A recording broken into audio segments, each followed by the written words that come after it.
Hello, this is the Stories Beside channel. I release videos every day for you. Subscribe and click the bell. The walls were seemingly endless, and only somewhere high above my head did they extend into a vaulted dome.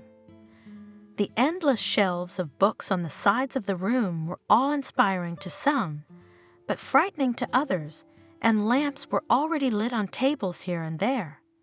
It was gray and rainy outside, so the extra lighting had been on since morning. God, I hope I won't dream about her now. The tall, blonde guy whispered in horror, "Maybe you'll come to your senses now." Someone to his left answered quietly. An elderly man with large, thick glasses looked at them. Not that one could not talk in the library, but one had to be very quiet so as not to disturb anyone. The library did not like noisy guests. It had always been considered an exemplary library and the face not only of the capital, but of the whole country. Finally, another guy came over to the company and they started looking at some books he had brought. "Did you bring books on aviation?" The blonde guy hissed angrily. "You couldn't think of anything else?" "What did you want?" He replied, "Did you want me to bring you the myths of ancient Greece? And anyway, if it wasn't for you, we wouldn't be here." "What's that got to do with me?" Objected the first. "By the way, I'm a loser. I should be pitied, and you're still friends. Didn't you come up with such a task for the loser?" The guy on the left said quietly, "You spent an hour torturing us about what we would do as losers, and you fell into your own trap. Could you take pity on me?" The blonde looked at his friends pleadingly.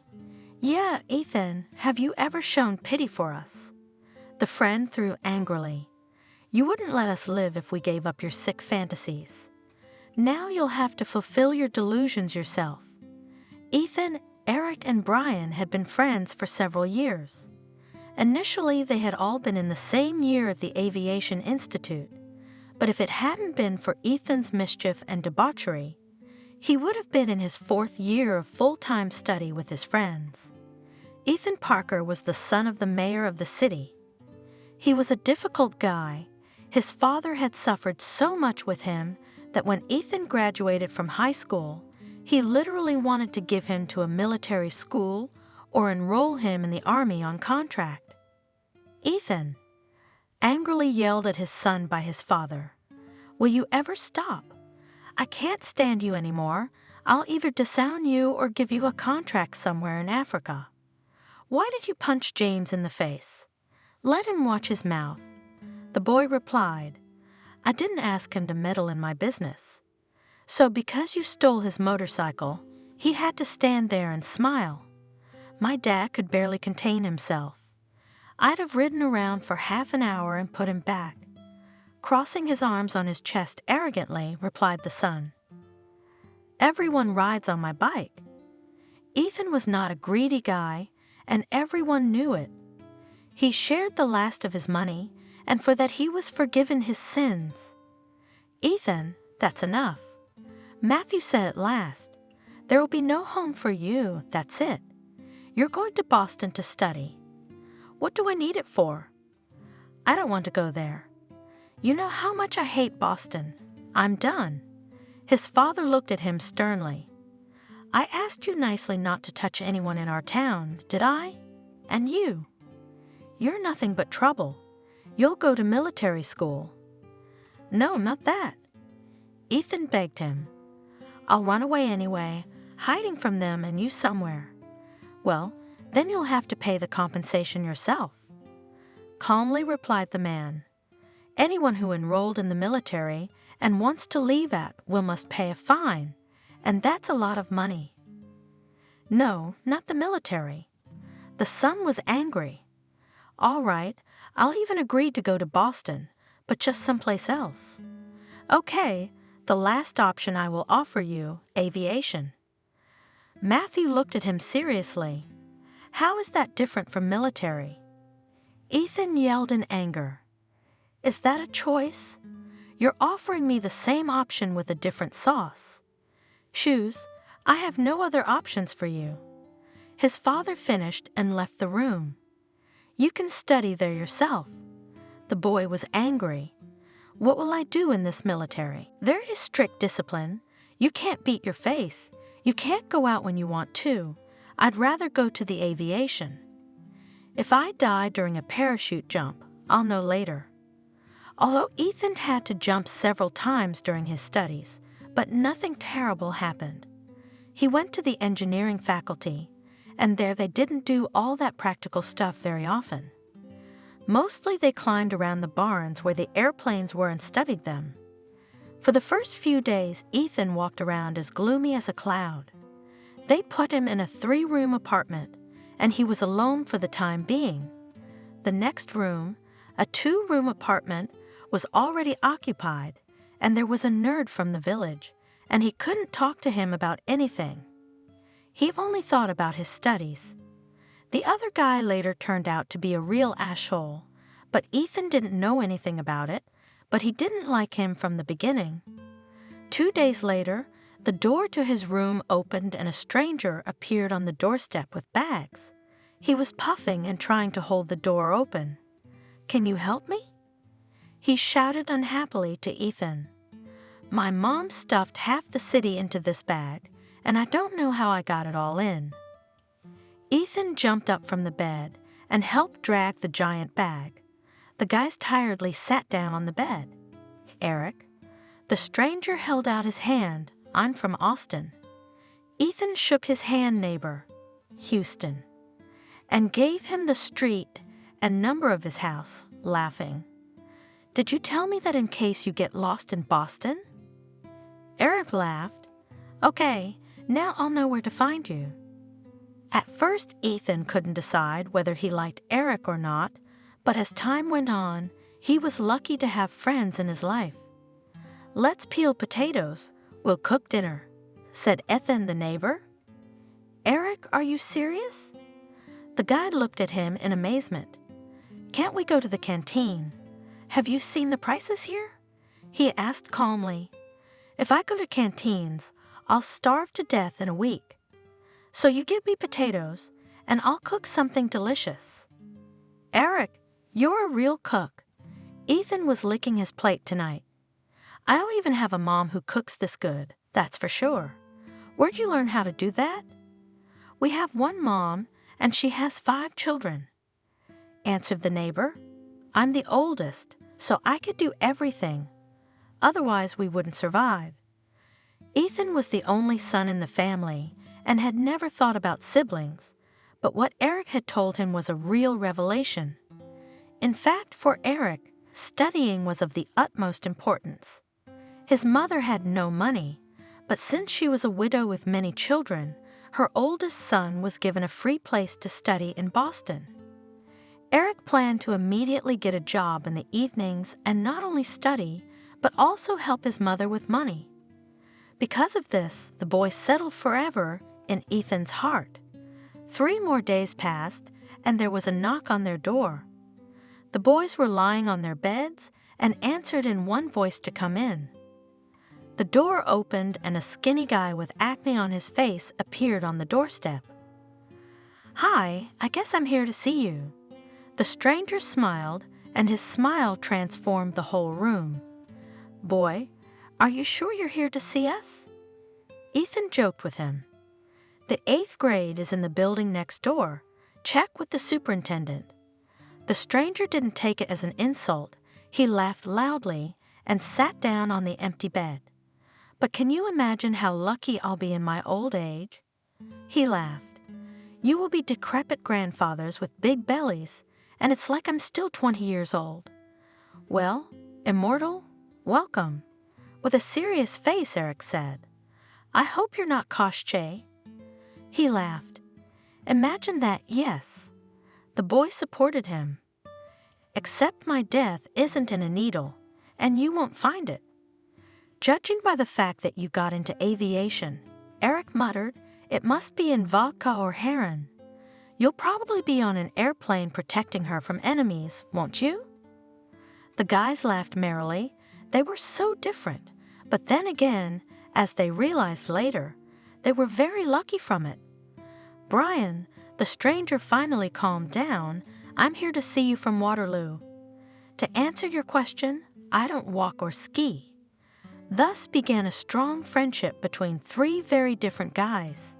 They had a fun life, but because of Ethan's bully character, they got into all sorts of trouble. The most painful topic was the two dorms. The dormitory of the Boston Aviation Institute was not far from the dormitory of the Chemical Engineering University. The war between them had been going on for years, and no one could count how many noses had been broken in all these endless squabbles. But there were always clashes, one-on-one or mob against mob. "Guys, the chemists are coming at us." Ethan came running into the room one day. "We're up on the roof dealing with them right now." "Ethan." Eric gave him a stern look. "What kind of kindergarten? Calm down. Better let's study compromat for tomorrow." "Eric, what is compromatism?" "There is so interesting." He shouted and ran to the roof. "We're going to have fun." There already stood a crowd of guys who at the top of their lungs shouted an unkind message to those who stood on the roof of the neighboring dormitory. "Hey, you better not piss us off," shouted Ethan. "If we come down now, you'll be in trouble." "Fuck you," he said. "You be careful I don't kick your face in." "Hey, hero, I'm coming down and I'll be waiting for you downstairs," shouted Ethan, and the whole crowd cheered him on. They all ran down the steps and out into the woods that surrounded the aviation dormitory on one side. After about 10 minutes, a large crowd showed up, coming out of the neighboring chemistry dormitory. "There they are, let's go that way," shouted someone, pointing at the forest with his hand. "Beat them, boys." The crowd rushed over there, but they were already waiting for them in the bushes, and a real hand-to-hand fight began. Those idiots. Eric cursed as he and Brian ran out into the street. How could they be stopped? It was impossible to get there. But after about 20 minutes the siren sounded, and the guys started to scatter. Brian spotted Ethan near a large bush, and he and Eric carried him to his room. "Ethan, you're a complete fool and an idiot," scolded the neighbor, treating his shattered forehead. Just as Eric stopped Ethan from bleeding, there was a knock on their apartment. The guys fell silent. "Cover your head and sleep," Eric ordered. "Brian, put that away quickly and sit on the bed." Voices were heard in the hallway. They were asking the neighbors about something. There was a knock on the door. "Hello. There's been a big fight here," the policeman said. "We're looking for witnesses." "Yes, we just got home from work," Brian answered calmly. "Ethan is already asleep. Look at this." The policeman looked into the room. The commandant was staring at the guy who lived in the two-bedroom. He was smiling evilly. "What a bastard," Eric thought to himself. "Now we'll know who the snitch is." The check went away, and the guys breathed freely. Ethan finally came to his senses and started moaning.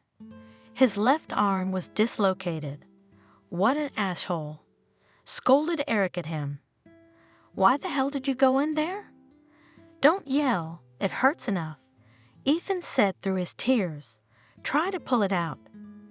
Eric and Brian gently twisted his arm, and Ethan felt as if something had fallen into place. After half an hour, the pain began to drain away. Only the swelling remained. "Ethan, let's stop with the fighting," Eric said sternly. "You'll get us all thrown out of here, and we've got a real snitch in the next room." I'm sure Bob called the superintendent. Ethan had caused his friends a lot of trouble, but neither Eric nor Brian had ever held a grudge. The kid barely made it from a C to a C, and that was thanks to his friends. Brian wrote him lectures when he missed class. Eric was good at mechanics, so theory and compromat were on him. So, the guys lived cheerfully for almost 3 years, But at the beginning of the 4th year, Ethan got into the wrong place again and was finally expelled. One day, the course was to have a very serious control work. There was a rumor that everyone who didn't do well on it was going to be expelled.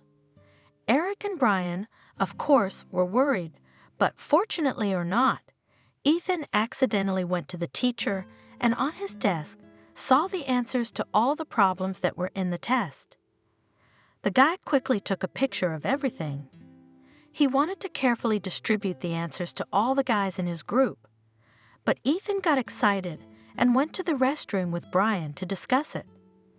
"Brian, don't worry, we won't get caught," his friend assured him. "The important thing is that we have the answers, so we'll make it all fit somehow. Imagine if half of us get expelled." And as luck would have it, Bob was in one of the booths at the same time.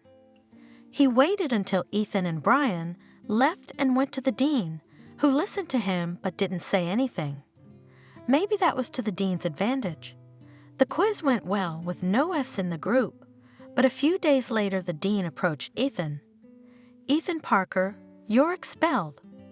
Dryly, he said, "You peeked at the answers to the test, which means that you would have written it by 2. The guy ran to his classmates to find out who turned him in, but the guys denied everything. No one could understand anything. "Ethan, why would we fail you?" said one of them. "You did all this, not only for your own sake, but for ours as well." Suddenly, Ethan saw Bob at the window, smiling and whispering to himself. "You did it, didn't you, you bastard?" The boy grabbed him by the scruff of the neck. "You asshole, why did you do it?" At first, the roommate was very frightened, but then looked intently into the guy's eyes. "Yes, life from you, there is no life." Coldly, he said, "I've had enough of you, so be it." Ethan clenched his fist and swung, but the boys quickly grabbed him and led him out of the classroom. Ethan didn't say anything to his father, of course. He knew he could recover, but it would take a lot of money. The boy didn't want to ask his father for it. Ethan got a job at a construction site to earn money and transfer to a correspondence course. He lived at the guy's place, and they had not moved anyone else in for 6 months, so he had no problems with housing. The only one who created them was Bob's neighbor. He'd written to the superintendent several times that Ethan was living there illegally, but it had all been easily solved with money. The guy was afraid that he would go higher and then he would definitely be evicted from here. "Ethan, he'll get his way sooner or later anyway." Eric sighed. "We have to do something about it. Yes, there's not much time left till the end of school, so maybe it'll pass," answered Ethan. "I talked to the dean of the part-time faculty, and they're willing to take me on as a 4th-year student. I'll even be able to pass the winter session, but I have to pay first." "Ethan, come on, talk to your dad," Brian suggested. "You can tell him that I'll borrow money from you and pay him back little by little. I'm afraid he'll take me away from here, or he'll put me in the army out of spite." Ethan answered with annoyance in his voice. "That's why I need to be reinstated as a correspondence student, or else I'll be in trouble." "Well, how much money do they want?" Eric asked. "Well, not $1 million. "No, of course not," said the friend. "First 30, and then they said we'll see." "Ethan, it's still nothing." Eric rejoiced. "So let's do the math. If we add up what you, me, and Brian have, we'll have 15,000. I'll tell my mom that I can't send her the money until Christmas. The 3 of us need to get good jobs now so we can get it all together in a month." Eric, Brian, Ethan wept. "You guys are real friends. I love you so much. I'll pay you back later." A couple days later, a good job came up. The guys have already tried to do repairs of apartments, but this time they were offered to do a Euro renovation in one 4-room apartment. "If we tense up, we can do it in a month." Eric reasoned. "Ethan, you start in the morning, and Brian and I will come to you right after the lecture." The guys worked hard, and after 2 weeks they had already done quite a lot. The owner liked it and paid them part of the money for the work. Guys, he gave us $1,000 on top. Brian was happy. "At least we'll have a decent meal tonight." It was about 5 p.m., and the guys wanted to work a couple more hours. The money they had gotten today not only warmed their pockets, but also their souls. If I met a charming girl now, I would marry her. Brian said dreamily, smearing plaster on the walls. "It's been a long time since we've had this conversation." Ethan rejoiced Brian. "What's she supposed to be like?" "Fat, skinny, blonde, black-haired?" "Ethan, I honestly don't care." The boy laughed. "Of course, a Triton would hardly fit. I don't think fat girls would look good on me." He looked at his skinny body. "With your anorexia, a fat girl wouldn't fit." Eric backed him up. "If you pick her up, Brian is finished." He laughed. "Well, why don't we look at it from the other side?" Ethan said, holding back a laugh. "We need to change the rules. Let the girl carry Brian in her arms." The boy couldn't calm down. "I can picture it. I'm clutching her neck like a little kid, and she's carrying me to bed. Brian, and not just to bed." Eric said through his laughter, "Let her carry you everywhere, to work, to home, to the kitchen, to the cottage."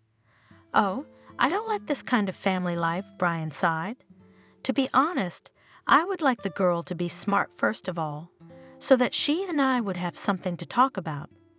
You know how much I love to read, so talking about different topics is as important to me as bed." "I can imagine," laughed Ethan. Brian's wife says, "Come to me, my love. Kiss me," and he's like, "Darling, I need to finish my book first, or we'll never make it with you." "Well, you're exaggerating."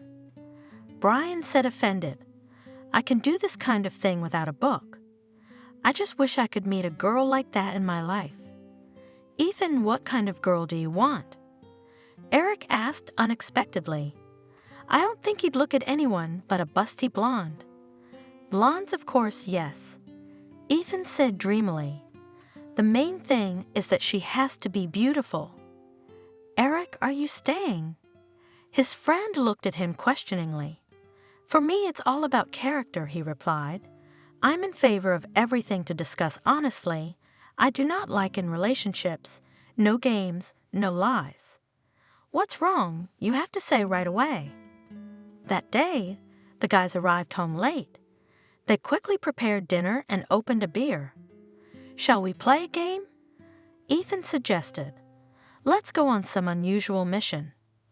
Playing cards, friends light, and doing all sorts of funny tasks, if you lost, was fun, and everyone was happy to support this game. "I've got it!" the boy exclaimed in delight. "The one who loses will have to meet a girl in a very strange place." "Where else?" Eric said unhappily. "In the toilet? Eric, you fool!" Ethan laughed. "Oh, I got it. In the library." "For you, Ethan, it's a strange place, shrouded in mystery." Brian scratched his head. "We practically live there." "Well, I don't mean a regular library," objected the friend. "Let's see something exotic, shall we?" "Ethan, sometimes I think I know you by heart." Through laughter, Eric replied, "Well, you're going to say something that makes me want to stand or fall. Just explain to me, how can exoticism be related to the theme of the library?" "Well, unless it's a foreign language library." "Don't even think about it." Ethan waved his hands. "You know how much I hate Italian. The one who loses has to approach the girl, and in order to keep up appearances, you'd have to speak to her in Italian, and the thought of it makes me dizzy. I think I'm going to faint." "Okay," Eric agreed. "The foreigner is out. How about a science major?" Brr. Ethan shuddered. I'm sick of aviation, and you're doing it again. All right, if no one minds, we'll stick with the classics. Brian and Eric looked at each other in bewilderment, but he smiled enigmatically. Why are you looking at me like that? He laughed. So the assignment is to meet a girl in the library. And by exotic you mean that she must be a foreigner and you have to speak Italian with her. Eric's friend was being teased. Oh no, Ethan protested.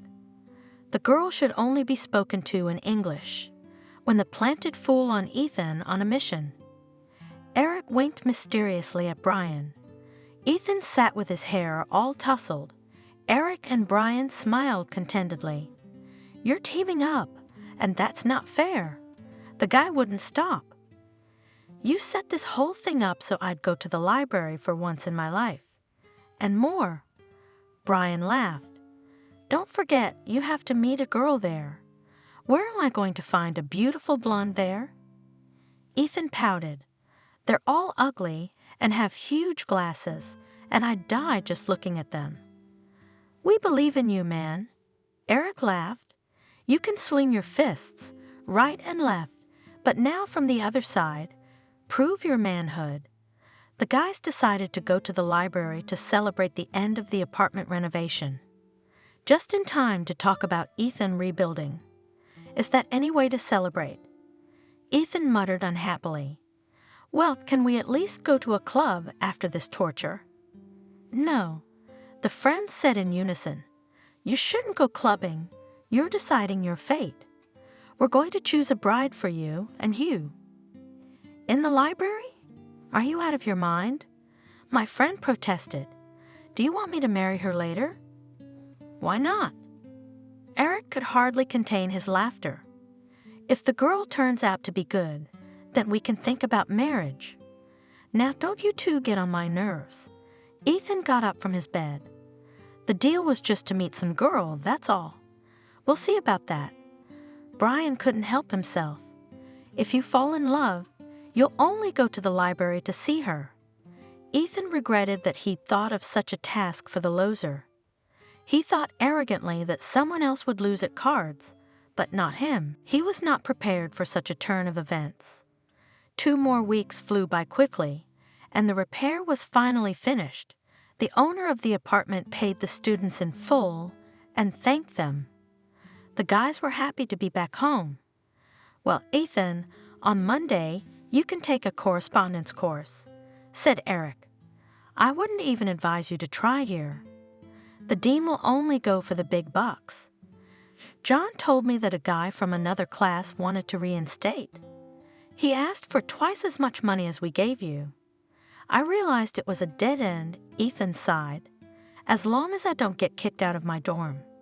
The superintendent's a rat, Brian said. But I think we can work something out. The main thing is to keep Bob the snitch out of our business. By the way, I suggest that we go to the library this Saturday, that is, tomorrow. Brian, you're always like this. Ethan howled. I was in such a good mood, and you and your library ruined it. I'm in too. Eric supported his friend. You have to keep your word, by the way. All right, the boy said grudgingly. I hope we're not going to go there in the morning. Will you at least let me sleep? Ethan, there's a long line on Saturday, so you'll have to be there at 7 a.m. to get in. Seriously, Brian replied, but then he couldn't take it anymore and laughed. No one is allowed to get up before lunch tomorrow. The next day, the guys got up. The time was already 1 o'clock. It was rainy October weather outside the window. Why don't we give up on the library? Ethan said hopefully. Look outside the window. It's slushy. It must be so cold I don't want to get up. Uh-huh. Brian scolded. How was kicking me out at midnight in the freezing cold to get a beer because I lost at cards a must-do? Brian, do you remember what I got? Eric jumped out of bed. I sang for an hour with my hand out in the crosswalk like an idiot. So what? But we got enough for a beer. My friend laughed. It was so much fun. Ethan, Brian looked at him seriously. "We have a big favor to ask of you. Don't break the rules. Quickly make some eggs and let's go to the library." The boy realized that there was no way to get out of it, so he got up and silently began to set the table. A few minutes later, everyone was eating breakfast. "Guys?" Eric came into the room quickly with clean dishes. "You have no idea what I just saw. Bob's got some girl in his room." "What a bastard!" Ethan cursed. "I might have knocked on his door, but now would have an argument to blackmail him. Let him open his mouth about me now. Maybe his sister's here to see him," Brian suggested. "Or some other relative." "Yeah, wait for it," Eric answered. "Then why did he hide her behind the door so quickly? He probably thought I hadn't seen her. It's just that when I opened the door, Bob shoved someone into his room, and I could tell by the long blonde hair that it wasn't a guy." "Okay, whatever. We should be going by now." Brian urged his friends on. "We're going to be late for the best part." The friends quickly reached the subway and took the train. The trip took them about 40 minutes. Finally, the main entrance to the library appeared in front of them. Unfortunately, the guys had to wait a little longer for Ethan to make a temporary pass. Brian and Eric had been here more than once before. The formalities were over, and the friends went to the reading room. Brian went behind the books so as not to draw much attention to himself. "Do I have to read this?" Ethan took the book his friend had brought him. "Jesus and Aerodynamics. Are you out of your mind?" he hissed. "Why not?" "Such literature is good for you." The guy laughed quietly.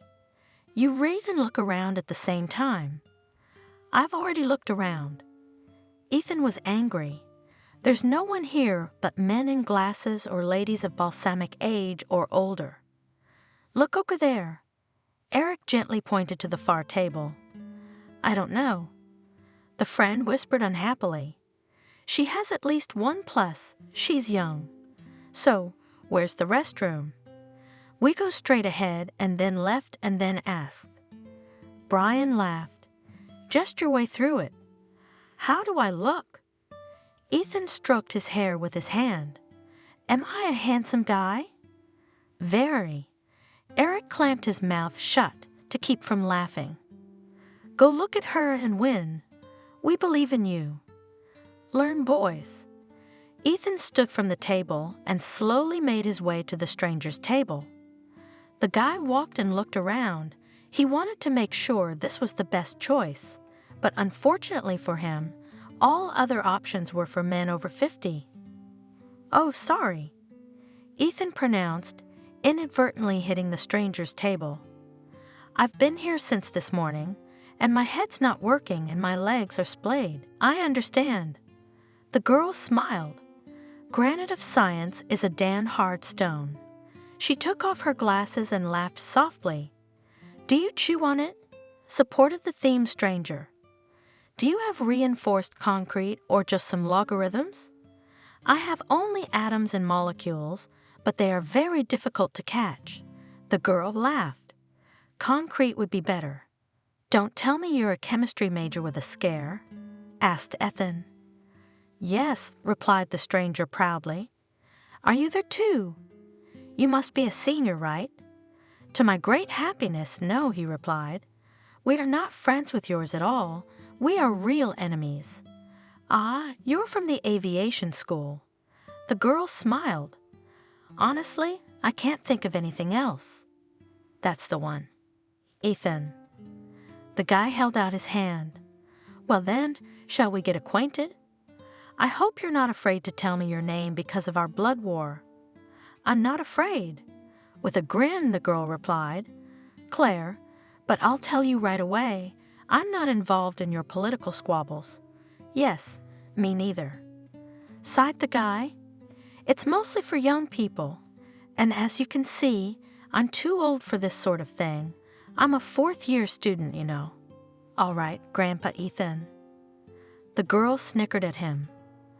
I bow before your respectable age, but please excuse me, because I have to finish my essay today. Oh, full of youth, Claire, and I too must leave you. Kiss the girl's hand with a boy. I hope we will meet under more favorable circumstances next time. The smile never left Ethan's face as he approached his friends. The guy, satisfied, sat down in his chair and only now noticed that Brian wasn't there. Did he run to get his books again? Guy asked with interest. Brian probably thought we'd be here until 9 p.m., but I got my assignment done in an hour. You met her? Eric said in amazement. From the way you cooed at her, did she tell you her name? Or maybe she gave you the keys to her apartment right away. He was making another joke. Her name is Claire. Ethan answered calmly, but we can't do anything with her yet because she belongs to a clan that's hostile to us. Wow, Eric laughed. You two are like the Montags and the Capulets, but I was hoping that our Romeo had met his Juliet. Yeah, she's a dangerous person to be friends with. Ethan objected. She's chemical. First time coming to the library and so unlucky. Do you remember what they did to me then?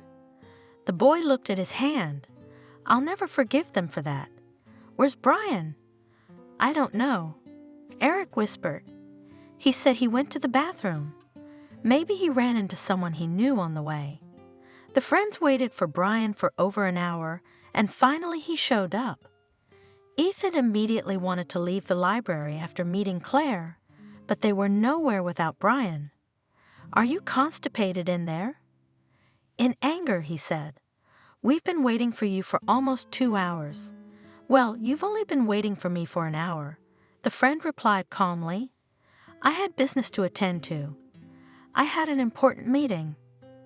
In the bathroom? Ethan persisted. Jesus, who could you have met there? We were about to call the police to look for you among all those fat guys. Eric laughed and put his head under the table. He couldn't contain himself any longer. After 5 minutes, everyone came to their senses and went with Brian to turn in the books. I'm not letting you go anywhere alone here anymore. Ethan's friend muttered in the back. Or else you'll have some important meeting again, and Eric and I will be under the table here with him. All evening, Ethan bragged to his friends that he had managed to meet a girl in the library. Ethan, I already know by heart what you said to her and what she said back. Eric covered his ears in protest. Would you shut up about Claire? You said yourself that you and her wouldn't work out. That the chemical and its inhabitants are our enemies, or have you changed your mind? No, I can't live with that kind of embarrassment. The boy said arrogantly. Well, I hope that was my first and last time in the library. Was she even pretty? Brian asked his friend. What color were her eyes? What about her hair? How would I know? Ethan replied unhappily. Did I look at her? You're like a country bumpkin, for God's sake. The friend cursed. Were you going to meet her or buy bread from her? How could you not look at her eyes? I mean, the next time you see her, you won't even recognize her? Get away from me. Angrily, Ethan said. I won't see her anywhere else, not her or your library. The next day was Sunday, and the boys couldn't get up for a long time. It was still raining outside, and there was no mood. After lunch, Brian started to get ready to go somewhere. Are you going out? Ethan asked him. Look at the weather out there. Brian, are you stupid? Why don't you tell me what I look like? Without noticing his friend's words, he looked around. Does this sweater go with these pants? Brian, are you going on a date? Eric said in shock. Judging by the way you're dressed, it's true. Who is she? And why don't we know anything about it? If you hadn't been flapping your ears yesterday, but had been looking around, you would have been so lucky. He smiled enigmatically. Today is my first date. I should definitely buy her flowers, mumbled Brian. Wow, That's news. Ethan opened his mouth. We've been tearing our souls out, making enemies, and he found someone in the bathroom. What's the toilet got to do with it? He looked at Ethan resentfully. I just realized you were no good, and we'd have to wait a long time. I went out for a walk, and there she was, standing by the window. I fell in love with her at first sight. Is she from the chemical industry too? Ethan asked curiously. I guess they're the only ones who go to libraries. I hate to break it to you, but no. Olivia is a biology major. The boy answered, She's in her 4th year, like us. Brian, can I switch with you? Ethan begged. Take Claire from chemistry and give me Olivia from biology. Yeah. Wait. His friend looked at him sternly. I went to all this trouble to ask her out on a first date, and you want to ruin it for me? Guys, Olivia is my destiny. And yours, Ethan Claire. Oh, you're so full of shit. The guy jumped out of bed. At least you tell him we suffered for 2 hours in the library yesterday because of him, and he's leaving us. But each of us will meet his girlfriend someday. Sigh. That's when we'll part ways. It's a good thing Brian found Olivia. We'll see what happens to you when you fall in love, Ethan. You're the one we're gonna have so many tantrums with. When I close my eyes, I see her, my blonde. Dreamily said the guy. What a figure she has. Even in my dreams, she drives me crazy. And what will happen to me when I meet her in Java? Eric, you're probably right. That day, Brian returned to the dorm late. His friends had stayed up late to check in with him. Basically, none of them had been in a serious relationship yet. Guys, I'm crazy about her. Closing his eyes, collapsed on the bed Brian. She and I first sat in a cafe. Then we took a long walk along the main streets.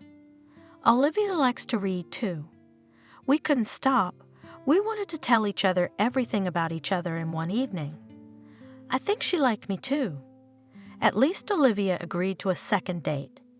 I don't know if it's for good or bad, but Olivia is from Boston and lives down south with her grandmother. You guys, she's my dream. Well, there goes Brian's luck. Ethan sighed. Now he'll have a residency in Boston housing, and all I got was some Claire. Yeah, maybe she's from Boston too. Eric laughed. You didn't ask her exact address, did you? Of course she didn't tell you. That's where you should start. Laughing, Ethan approached. Not hello, not what's your name, but immediately, where do you live? And then you decide whether you need it or not. A new week began, and Ethan ran around the dean's offices, collecting documents and writing applications. The money that he and the guys had collected was enough to get him into the correspondence program without losing a year, so Ethan Parker became a 4th-year student of the correspondence faculty. They managed to get the dormitory arranged with the commandant, too. She, of course, was a little insolent, named the initially inflated amount, but Ethan made such a pitiful face that the woman gave up and left him the usual rate. The boy worked hard to pay off his friend's debts. At the winter session, they promised to help him with tests and quizzes. Ethan never said anything to his father. 2 weeks passed, and the boy was on his way home from work. He sat in the subway car and slept. Finally, the train pulled in and he got off. Barely rubbing his eyes, the guy headed for the exit. Hello, Ethan. Someone suddenly spoke up. How are your teeth? Are they still intact? The guy looked at the girl carefully. At first, he couldn't understand what she was saying, but then he realized. Claire from the library, is that you? He said in astonishment. What are you doing here? I live here, she laughed. As you remember, our dormitory is right next door. You live in a chemistry dorm? The boy asked in shock. No, not that. For some reason I thought you were from Boston. No, I'm from the village, answered the girl. I'm in my 3rd year, and I'm going to become a great scientist. How's that working out for you? Looked at Claire, Ethan. Judging by the way you're practicing seriously, it's coming along. No, it's not. Claire laughed. I just love chemistry. I'm interested in it. Are you a future pilot? She asked with interest. Or are you studying law here? Neither, the boy smiled. I study engineering by correspondence. Unfortunately, I had to transfer from a full-time program. I thought at first I would come to Boston, study and work, she sighed, but we're so overloaded that we don't have time to sleep, not to mention work part-time. I thought it was worth it to be patient for the first 2 years, then it will be easier. But no, it became even worse. There's so much ass-kicking, it makes me dizzy. Yeah, that's what college life is like. Ethan backed her up. You know what, Claire? Maybe we should go to a coffee shop sometime. You gotta get away from it all once in a while. Well, if it's just for a friendly chat, I don't mind. The girl answered him. Thursday at 6. Is that okay with you?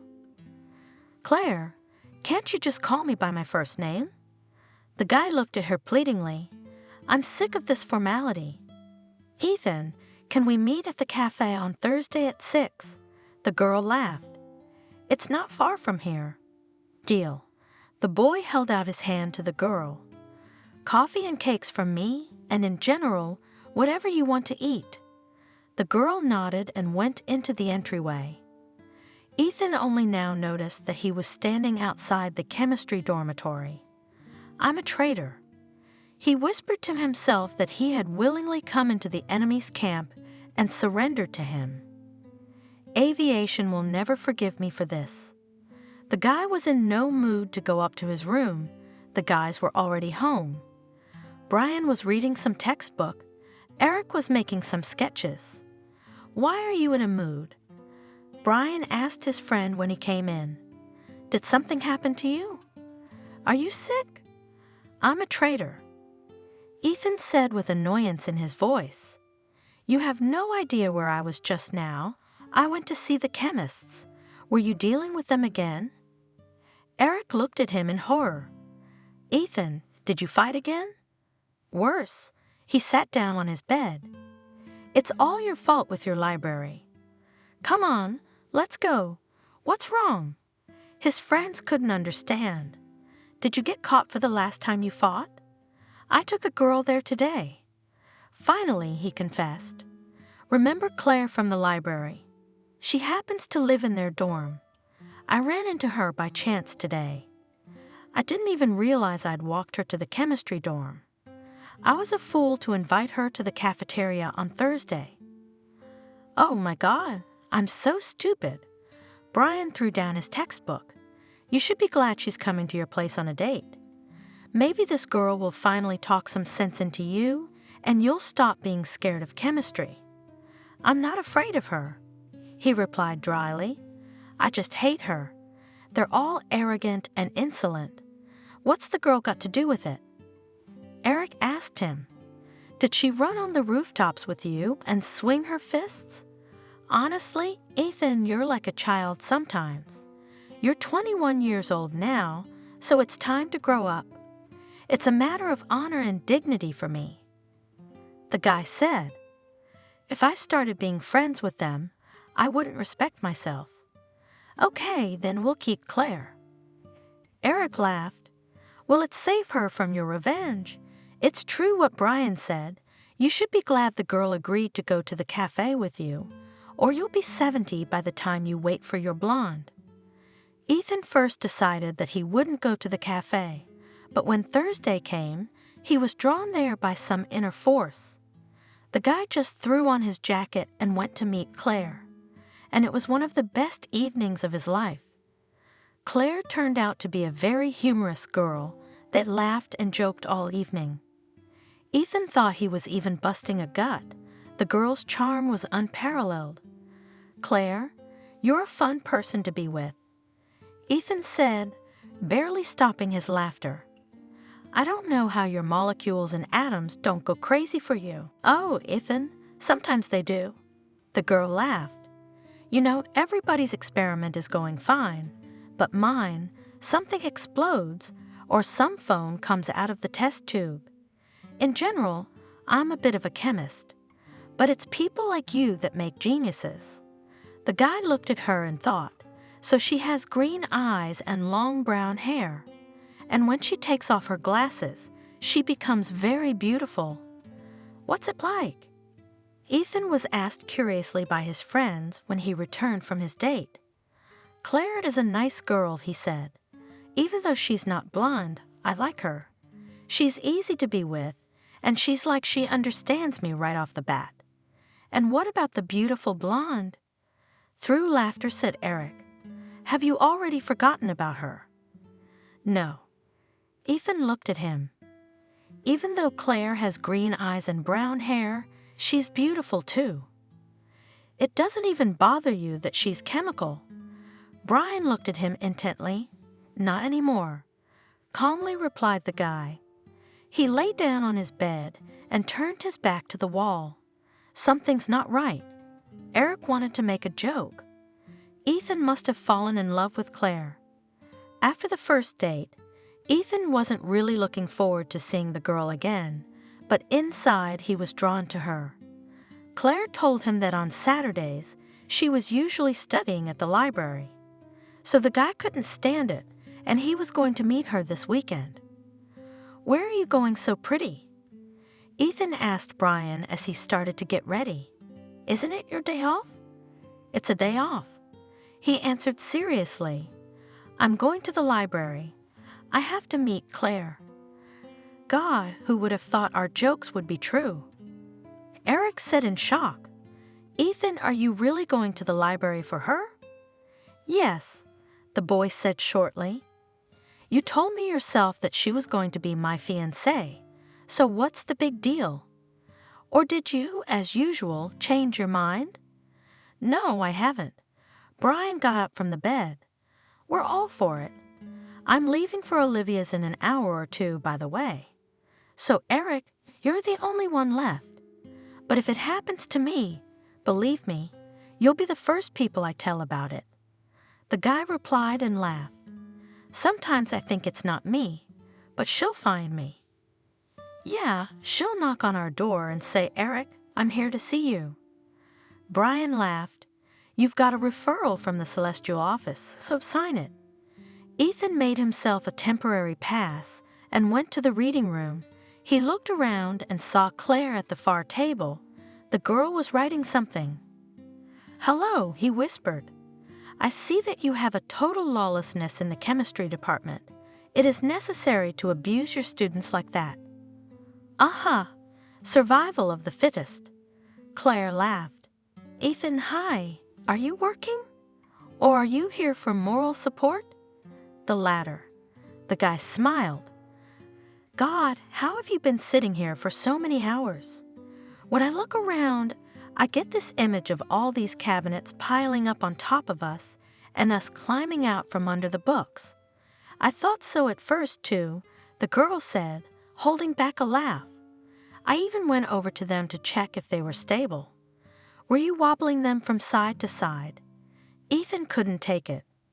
I imagine you in a construction helmet, overalls, and big boots. Okay, Ethan, stop it. Begrudgingly, the student looked at him. I've got 20 pages to write today. Well, you have an assistant now. The guy sat down next to her. Tell me what to do. Ethan, thank you. Claire smiled. I'll show you, and you dictate quietly. Let's start with this paragraph. Mother of God. The boy said in shock. How am I supposed to read these formulas? There's a hieroglyph here, with sticks coming off it in different directions, and some other stuff on their ends. I don't even know those letters. You don't have to read the formulas, just read their names as they stand in the text. Claire calmed him down. I know them by heart. At first, Ethan found it difficult to pronounce all these names, and it was impossible to speak loudly, but after half an hour their work boiled over. and to Claire's surprise, they finished very quickly. "Ethan, that's it." The girl closed the book happily. "Wow, you and I broke all records today." "Grandpa Ethan, you're still good," she laughed. "God, let's get out of here, or I'm going to burst out laughing." The boys quickly handed in their books and went to the locker room. Claire's mouth was agape with joy. She was so happy that she had written half of her project that she couldn't calm down. "Ethan, we should celebrate." She looked sternly at the boy. "May I thank you and take you out for coffee?" "Claire, I don't mind." My stomach was rumbling so much that I thought the security guard was going to come up to us and charge him with something. The student laughed. "Yeah, he'd give you a stern look and say, 'Could you take the troublemaker outside?' You'd unbuckle your belly in public and wave to him. Claire, where does all this stuff come from in your head?" The guy laughed. "You have such a vivid imagination. You should write books. But if only books for people who don't want to sleep at night, then yes," she said. "I'll make up stories that will give them insomnia. She's so unusual." Ethan thought to himself, "On the one hand, like a child, on the other hand, she has a great inner strength." The boys arrived home and quickly ran into their cafe.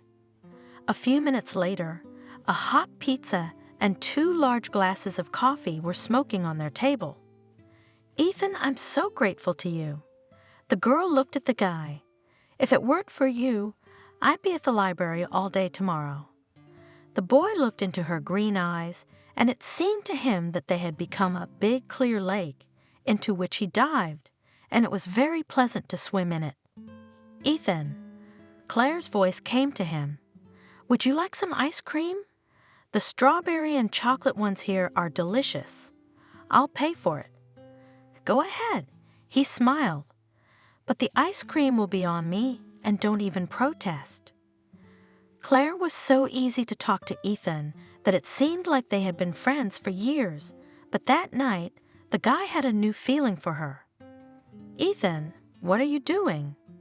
His friends were worried when, without saying a word, he flopped down on the bed and pushed himself against the wall. "Did you and Claire have a fight?" The guy sat down on the bed, looked at the guys, and was silent for a long time, then smiled broadly. "Guys, I think I'm in love." Finally, he said, "I've never felt like this before. Everything inside just sings. My whole body feels so light, I don't even want to say anything so as not to spook this state." It turns out that Ethan is a romantic. Eric whistled.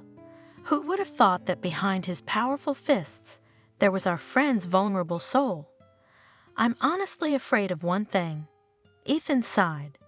"Claire and I are like good friends, and I'm afraid that if I tell her I love her, she'll reject me, and I don't want to lose her." "Give her some time," answered Brian. "Women will never tell you the truth right away. They have to trust us first." Ethan and Claire often met not only on weekends, but also during the week. The guy was well aware that he was seriously in love with the girl. For him, this was not a romantic adventure or an affair for a couple months. Ethan, thanks to Claire, had learned a lot about himself. He thought that he could change girls like a glove, but it turned out to be the opposite. Ethan turned out to be a one lover. Except for Claire, he didn't want to see anyone else. The guy was no longer interested in blondes or girls with beautiful forms. In an instant, Claire, the simplest girl, became his dream. The time was approaching Christmas, and Ethan wanted to invite the girl to a cafe to give her a present. Claire had a very busy time. She had to pass all her credits and get admission to exams, but she always found some way to meet Ethan. "Claire, Merry Christmas to you." He held out a small box to the girl. "This is for you. I'm sorry, but I don't have much experience in choosing gifts for girls, so I settled for the classics." The girl opened the gift with curiosity. on the beautiful fabric. Gold earrings in the form of hearts glittered. Claire blushed, not sure what to say to her. "Ethan, they are very beautiful." "Thank you so much," she said seriously and looked him in the eye. "I love you." Unexpectedly, Ethan said, "I'm not rushing you into a decision. I know you need time to think about it, and I'll wait for you." The girl didn't answer him anything. You could tell by the red blotches on her cheeks that she was very worried. After this meeting, Claire disappeared somewhere. She didn't pick up the phone at first, but then she said that she was very busy and asked them to meet after the session. Ethan wasn't himself. Why did I even tell her I loved her? He berated himself. Maybe she only thought of me as a friend, and I'd ruined everything. "Ethan, let's be logical." Eric suggested. "If she didn't like you, she wouldn't date you, so she has feelings for you." It could be that Claire's just scared. If she's as much in love with someone for the first time as you are, then naturally there is a lot of fear. She may be so afraid of losing you herself that she doesn't know what to do. Ethan's suffering for his friends was simply unbearable. What the guys did nothing but do. He wouldn't eat, he wouldn't talk to anyone. The guy disappeared all day at work, then did not get out of bed. It was the middle of January when his phone rang. "Claire, hi." The guy said cheerfully, "How are you? I'm worried about you. You asked me not to call you yet." "Ethan, can you come to our cafe tonight?" The girl answered calmly. "I'll be waiting for you there. I'm going out with Claire tonight." The boy jumped up from the bed. "God, I almost lost my mind. I thought I'd never see her again." Ethan was very nervous. He kept thinking about how he should behave with Claire. Dozens of scenarios of their conversation popped into his head, but he realized that none of it was right. Finally, at 7 o'clock, Claire walked into the cafe, the girl holding herself somewhat coldly. "Ethan," she looked the guy in the eye. "You're a good guy, you're my best friend, but is there someone else?" Ethan couldn't stand it. "Claire, are you seeing someone already?" "No," she answered quickly. "That's not the point." The girl looked intently into his eyes. "Then what is it?" The boy persisted. "Your parents won't let you, or are you engaged to someone else?" He searched for the right answer. "Ethan, I care about you a lot."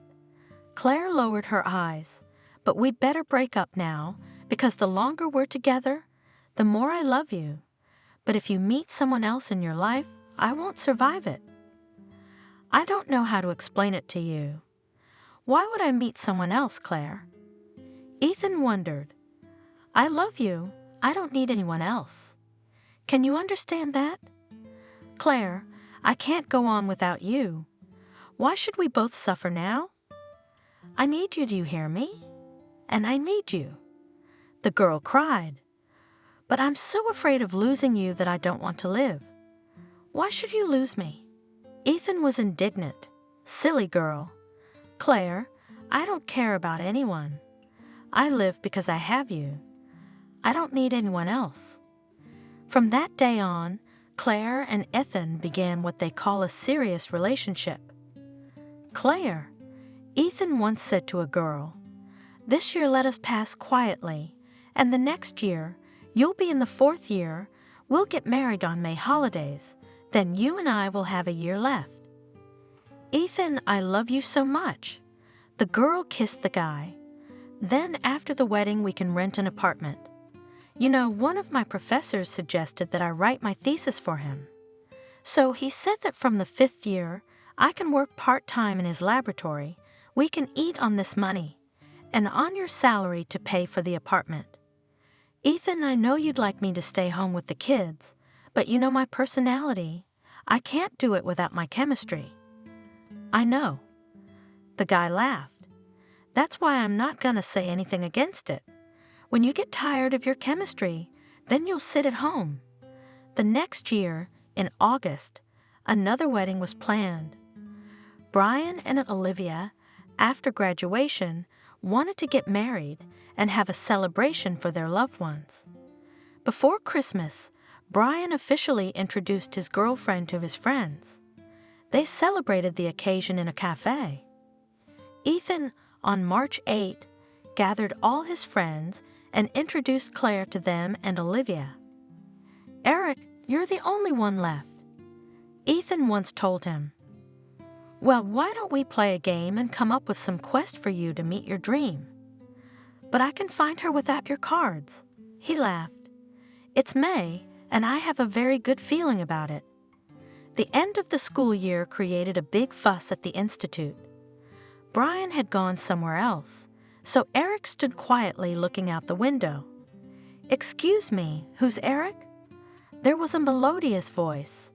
The guy turned and saw a short, dark-haired girl, and it was as if an electric current ran through his body. The girl called his first and last name again, and Eric finally approached her. "Hello. My name is Nora Clark."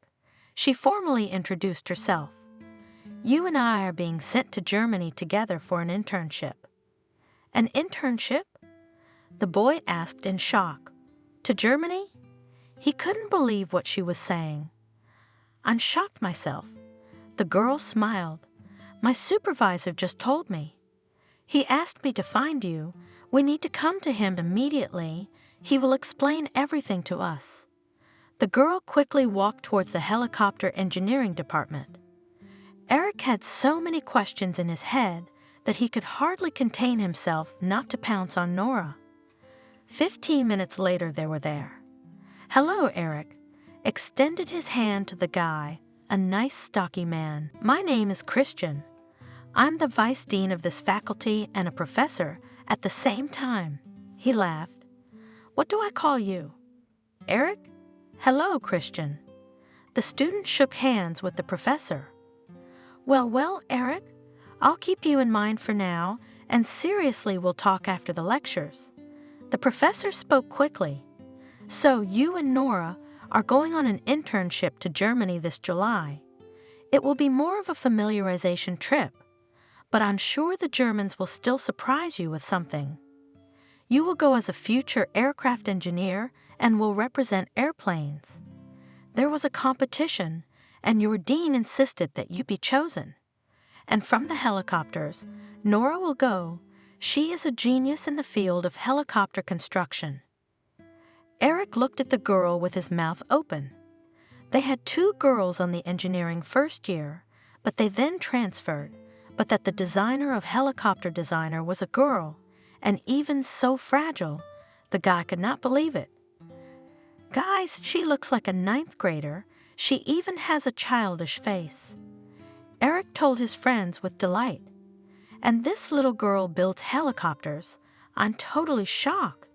Her supervisor said that she even has 1 patent." "So what?" objected Ethan. "I heard somewhere that one of the developers was a woman, so why not?" "Ethan, do you have any idea how much it takes to design something?" "I was arguing with my friend Brian." A man's head would boil. "I'm really excited about your friend." "Well, she's not my friend yet," he said with annoyance in his voice. "But I wouldn't say no to something like that. Nora killed me at first sight." "There you go," Ethan rejoiced. "At last there will be happiness on Eric's street. You there in Germany, just do not be stupid. Take her to a cafe, somewhere in the park for a walk." "Yeah, wait." Brian laughed.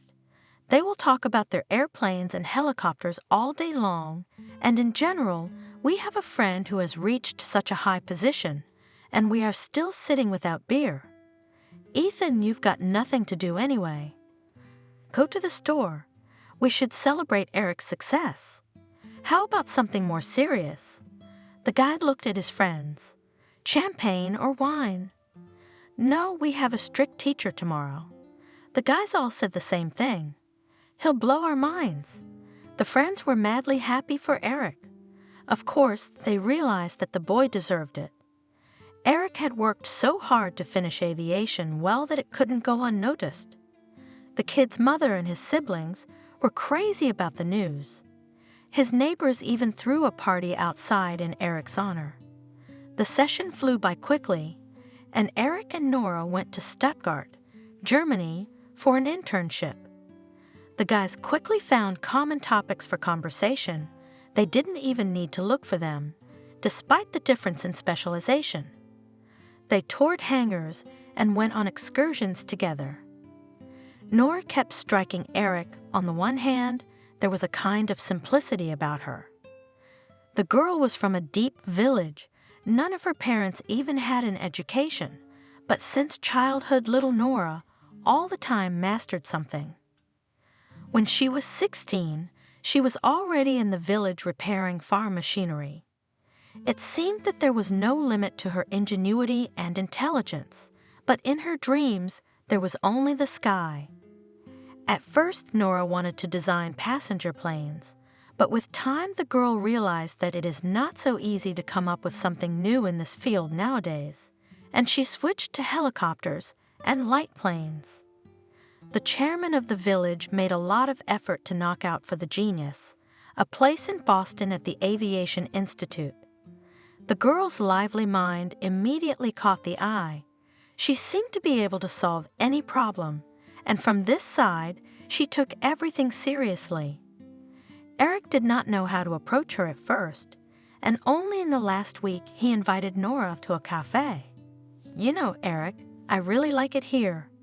Closing her eyes, Nora said, "It's so peaceful everywhere. You could easily design something in this environment. Everyone is silent, as if helping you to concentrate on your work. Nora, are your children going to be designers too?" The boy smiled. "Maybe you'll pass your passion on to them in your genes. I'll tell you the truth, I don't know if I'll ever get married." The girl looked at him seriously.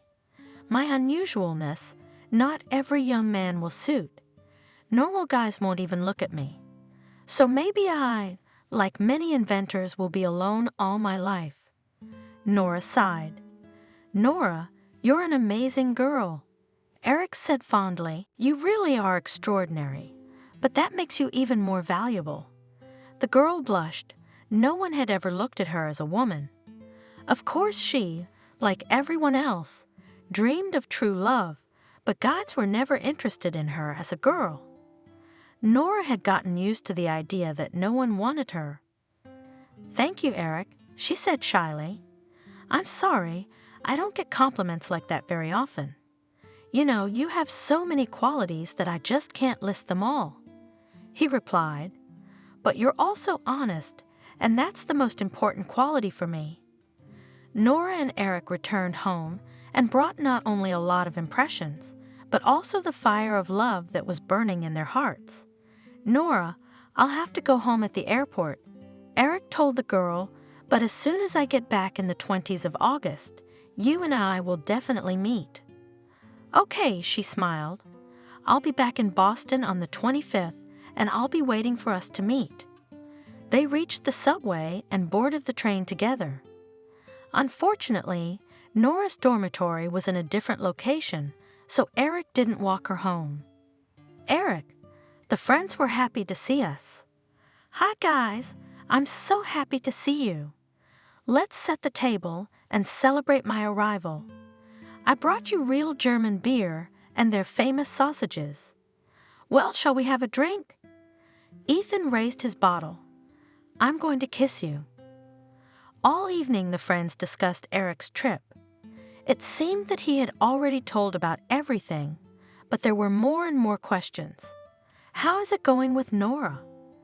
Brian asked curiously. "Did it work out?" "I think we're halfway there." He smiled. "But I know one thing, I won't give her to anyone else. Nora is mine." "Well, then you two are serious." Ethan patted him on the shoulder. "Eric, I'm so happy for you, for God's sake. I don't even want to be apart from you for a month." A few days later, everyone went home, each with their own plans. Brian was flying to his parents' house with Olivia to meet them. Ethan's father insisted that his son come home for a couple weeks. Not only was Eric's family waiting for him at home, but the neighbors were already preparing for his arrival. A day later, Ethan and Eric accompanied Brian and Olivia to the airport. It was obvious that the girl was very nervous. "Olivia, hang in there." Ethan hugged her goodbye. "Brian, don't let her get hurt." The guys said goodbye, and Eric and Ethan went home. The latter had to meet Claire in a couple of hours. "Ethan, when is Claire leaving?"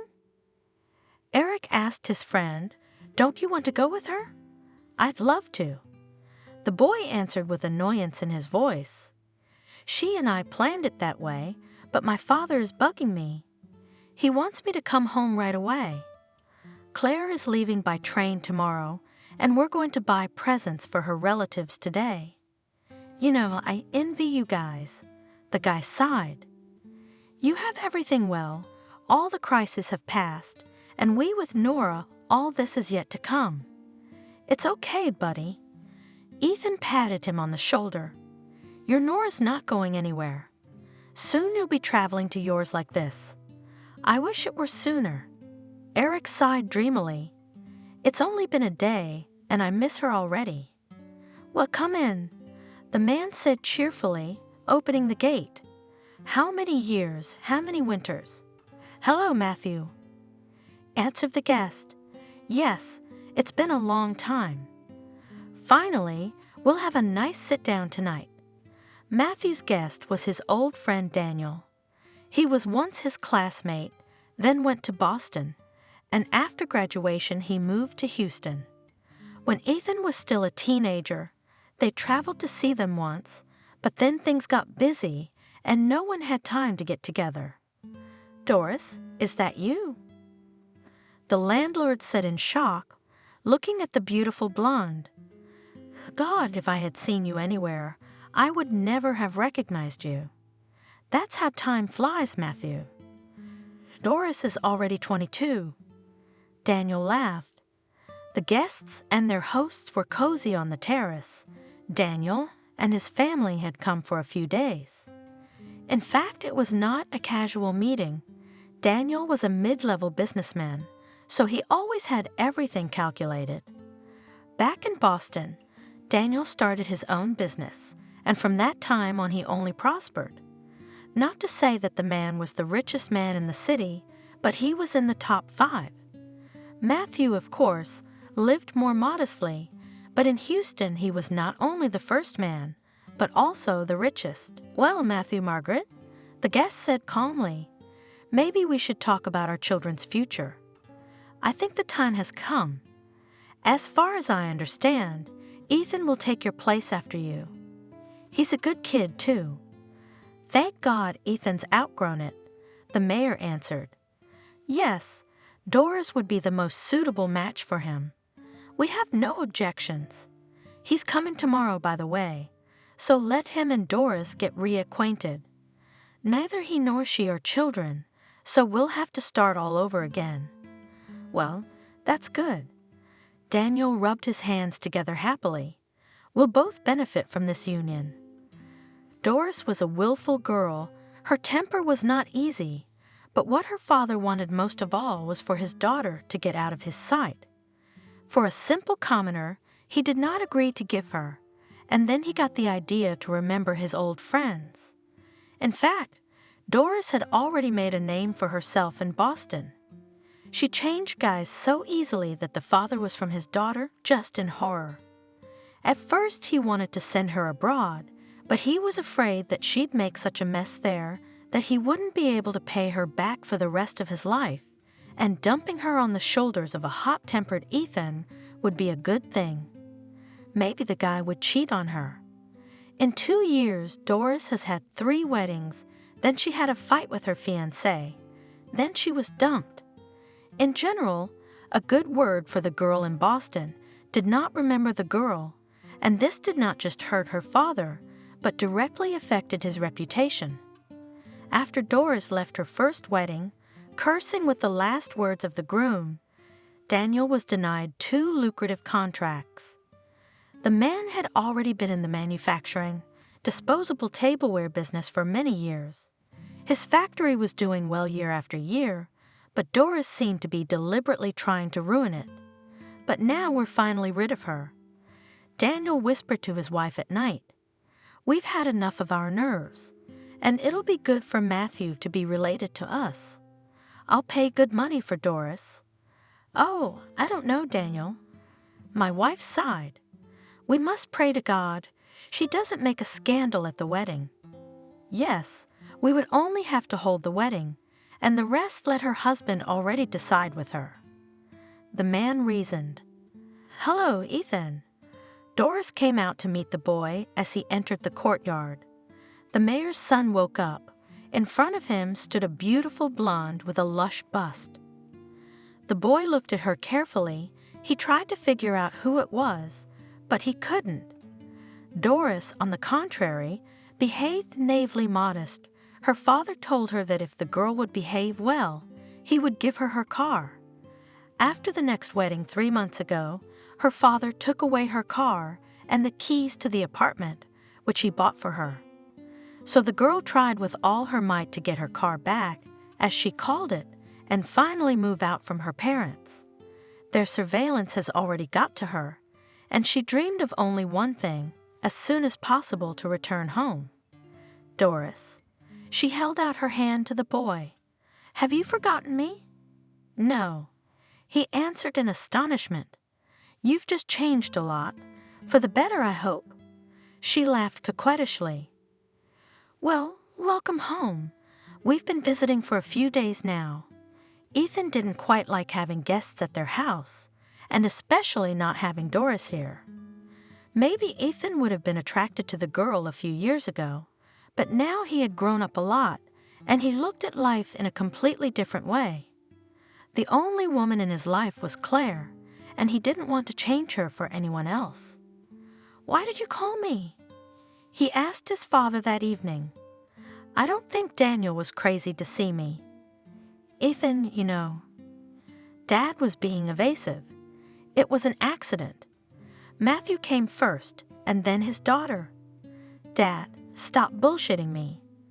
The boy gave him a stern look. "What do they want here?" "Ethan, you are a grown-up guy, and you should realize that we wish you a better future." Matthew finally answered, "Are you trying to marry me off to them?" The son said in shock, "I have told you many times that I will only marry Claire." "Why do we need your Claire?" The father was angry. "What good is she to me? I'm marrying a decent girl. Judging by the way she looks, there's no dignity there for a long time." Ethan replied coldly, "Don't get on my nerves. I've given you my word. You don't even have anything to blackmail me with. I haven't even taken money from you for the last year." "Ethan," his father looked at him angrily, "don't you dare go against me. There will be no Claire in our house. We weren't going to live with you." The boy replied calmly, "We're staying in Boston, so you don't have to worry about that." "All right, I beg you, stay a few days," quietly asked the man. "When they leave, you can go back to your Boston, dear Claire." Ethan was reluctant to spend another week in the company of guests, but he agreed to his father's request. To Doris's surprise, she liked Ethan. He was a handsome fellow. She tried to hit on him, but he was adamant. The days passed quickly, and the guests left. "But we still have plenty of time until next spring," Ethan's mother said. "I saw them exchanging phone numbers, so maybe they've got it all ahead of them." "Your words to God." My husband sighed. "It would be foolish to lose such a good match for us." A few days later, Ethan left for Boston. The night before, he wanted to talk to his parents. "I'm grateful for everything you've done for me." The boy began, "But I'll decide my own fate. If you don't want me and Claire to get married next year at our house, we won't take offense." "Ethan, I'm the mayor of this town," his father answered him. "It's a matter of reputation for me. I won't have my son having a wedding on the wrong side of town. Your wedding will be at our house." Ethan returned to Boston. After a while, his friends arrived as well. A new school year had begun. Brian and Eric were preparing for the last session and writing their diplomas. Ethan continued working and studying part-time. The guys grew up and started to make plans for their future life. Brian, after his marriage to Olivia, came to her apartment. The girl's grandmother was already old, and she needed constant supervision. So they decided not to abandon the old lady. The guy was offered a place in graduate school, but Brian has already looked for a good job, not related to aviation. "Guys, I need to feed my family," the guy told his friends. "And on the dry, I was offered one little thing. The main thing, I will get higher education, and there you can work anywhere. Where I still immediately after graduation, the position of chief engineer at the plant will get, so this is a great opportunity for me." Eric and Nora started a serious relationship. The guy was in a very difficult position. At first, he wanted to return home to help his mother. He had already been offered a teaching position at their institute, but Nora wanted to go to graduate school to realize all her ideas. The boy's mother didn't want to destroy his family. "Son, we will manage here ourselves without you," she said. "If you can, you'll help us. And Kathy will soon come to Boston to study with you." Kathy was the second child in the family, and she, like her older brother, was going to be sent to Boston, but to a different academy. Eric and Nora were planning a wedding the following September. After his studies, the boy wanted to stay on to teach in his department. The institute promised to give him a one-room apartment for the duration of his work. Ethan and Claire didn't want to leave Boston either. The girl really had a talent for chemistry. After graduation, not only did they keep her at the department, but next August Claire was to go to Holland for 6 months because she had an interesting project with an institute there.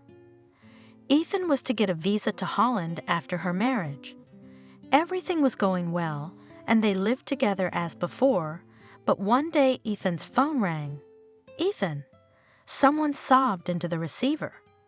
"I'm asking you to help me, please. I really need your help. Who is it?" The boy said in astonishment. "What happened? What can I do for you?" "It's Doris." He heard him. "Ethan, please come to Houston right away. I'll explain everything to you on the spot." "Doris, what's wrong?" Ethan was worried. "Did the bandits catch you?" "No," she answered. "You see, there's a man following me around. I told him I was getting married soon. He said he'd only leave me alone if he saw my fiancé." "Doris, what's the problem with that? You ask any guy in Houston." The boy laughed. "Or tell your father about him. That's the thing, he knows everybody here." The girl sobbed. "He threatened me and my father." "Ethan, I'm begging you to help me. I'll pay your way. We'll just sit in a cafe and go to my house. Then you'll leave right away." "Doris, I'm sorry, but I can't." Ethan said coldly, "I have so many important things to do. I can't do this. It's not serious." "Ethan, I don't know who he is. I've never seen him." Doris pleaded. "He keeps calling me from different numbers and threatening me that if I lie to him, he'll build up my parents' debts. I wanted to go to the police, but he started threatening me. He just demands that I show up somewhere with my fiancé. This man wants me to prove that I'm not lying to him, that I turned him down with good reason. Ethan, I'm begging you." "All right, I'll come over tomorrow." The guy barely agreed. "Only for half a day, I can't do it anymore." The next day, Doris met the boy in a cafe. She smiled sweetly and seemed so happy. "Ethan, pretend you're courting me." Doris asked. "Take my hand, play like you're kissing me." After the cafe, Doris and Ethan got into the car and she drove him to her house. He ostentatiously entered the entryway, took the elevator up to her apartment. There Ethan sat for about an hour and drove to the train station to get home. After that incident, the guy never heard from Doris again. "Well, Jacob, we'll see who's who." Doris laughed hysterically, taking the card with photos from the man she had hired. "I'm going to marry you anyway." Here was the thing. Doris, after she and her parents had moved back home from Houston, had finally gotten her own car and apartment. And she had, just a few days later, begun a passionate affair with the son of a wealthy man. Jacob, just like her, and had fame all over the city. Both were handsome, but were constantly changing partners. Doris had long wanted to get him, and now her dream had come true. The girl plunged headlong into a new relationship and lost control over herself. A month later, she found out that she was pregnant. Doris wanted to use this argument to marry Jacob. "Doris, you are certainly an amazing girl, but I am not ready for fatherhood." The young man answered her. "Jacob, but I love you so much." She hugged her lover. "We are so good together. Why ruin it all? We'll have a son. We'll be a real family." "Doris, give me some time to think." The man kissed the girl. "I need to get used to having a child." Jacob was an experienced catcher. He had broken so many hearts in his life that he could fool anyone. He decided to wait for a while because Doris might have lied about the pregnancy, and in general, he expected a 3 or 4 month affair. Doris, on the other hand, knew for sure that she was pregnant, and she needed to be proactive. She wanted to show Jacob the pictures of Ethan so that he would be jealous of her and propose right away. Not that Doris really wanted to give birth to a child, but the girl realized that if she had an abortion now, she would definitely lose Jacob. In general, for almost 4 months, the man evaded a direct answer. After Doris showed him photos with Ethan and announced that he offered her hand and heart, it seemed to her that it helped, and Jacob began to talk about the wedding. But after a couple weeks, it all went away, and the man, like a ghost, began to disappear from her life. "I'm sorry, but we can't give you an abortion." The doctor disagreed. "You're already in your 6th month." Doris walked out of the clinic in shock. For the first time in her life, she didn't know what to do. She had tightened her stomach as much as she could so that her parents wouldn't notice, but Doris was sure that in case of emergency, she could always get an abortion. The girl never even considered that it might be too late. Doris spent weeks just going crazy. She didn't know what she could think of. One evening, she sat on her bed and drank herbal tea to calm down a little. Suddenly, some pictures that were lying on the table caught her eye. "God, I'm a fool." The girl rejoiced. "How could I not have thought of that at once?" For several days, Doris thought about her conversation. Then she dialed someone's number. "Margaret, hello," she said in a gentle voice. "It's Doris. How are you?" "Oh, Doris. Hi. It's so good to hear from you." Ethan's mother answered the phone. "Margaret," she sobbed. "I didn't want to tell you anything, but Ethan left me. I've been seeing him for months. He came to Houston to see me, and I went to Boston to see him. I love him so much, I'm going crazy. Aunt Margaret, he got me pregnant." "Oh my God," the woman said in shock. "Why didn't you tell us before?" "He's getting married in a month. We've already made all the arrangements. I need to talk to Matthew right away." "Doris, don't worry, darling. I'll call you soon." The girl sat and nervously moved her hands. She was so afraid that she would fail, but after about 20 minutes her phone rang. "Doris?" It was Matthew's voice. "Daughter, listen to me. We're not canceling the wedding, and I'm not telling Ethan anything. If we lay all the cards on him now, he won't come home, and he'll go to Boston to marry Claire. We need that girl to find out, then she'll dump Ethan for sure. Claire won't forgive him for cheating. He's told us that many times." All right, Doris agreed. Then I'll go to his wedding and tell him about it in front of everyone. Could you please talk to my father too? I'm so afraid of him. He's bound to blame me for everything that's happened. Everything was ready for the wedding. On Claire's side, there weren't many guests, just her parents, her older brother, and one friend from Ethan's side. The guests were invited by her father, and Ethan was joined by Brian and Olivia and Eric and Nora. All the guests were waiting for the newlyweds to drive up for the check-in. But suddenly, Ethan's mother took the microphone and asked all the guests to gather. "Friends, I apologize to all of you in a shaky voice," she said, "but we just had no other way to tell you about it. Unfortunately, this wedding cannot take place. Our son Ethan has a girlfriend who loves him very much and who is expecting a child with him." Doris barely made it to the stage with a huge belly. The girl was wiping her tears. "I'm sorry, but I had no other way for Ethan to stop." The girl sobbed. "Ethan, I love you so much. We were so... Eric, I think we have only one way out. Brian once said, we have to trick this girl into telling the truth, which we'll record on the phone. Right now, we need to know if she had a baby or not. Then we need a DNA test, and if it's not Ethan's kid, which I have no doubt it is, we're gonna nail this broad to the wall." A few days later, the guys found out that Doris had given birth a few days ago. "Eric, let's get to Houston," Brian ordered. "Now the hard part. We need to get Ethan's saliva analyzed, but only so he doesn't suspect anything. Ethan?" Eric came up to the guy tonight.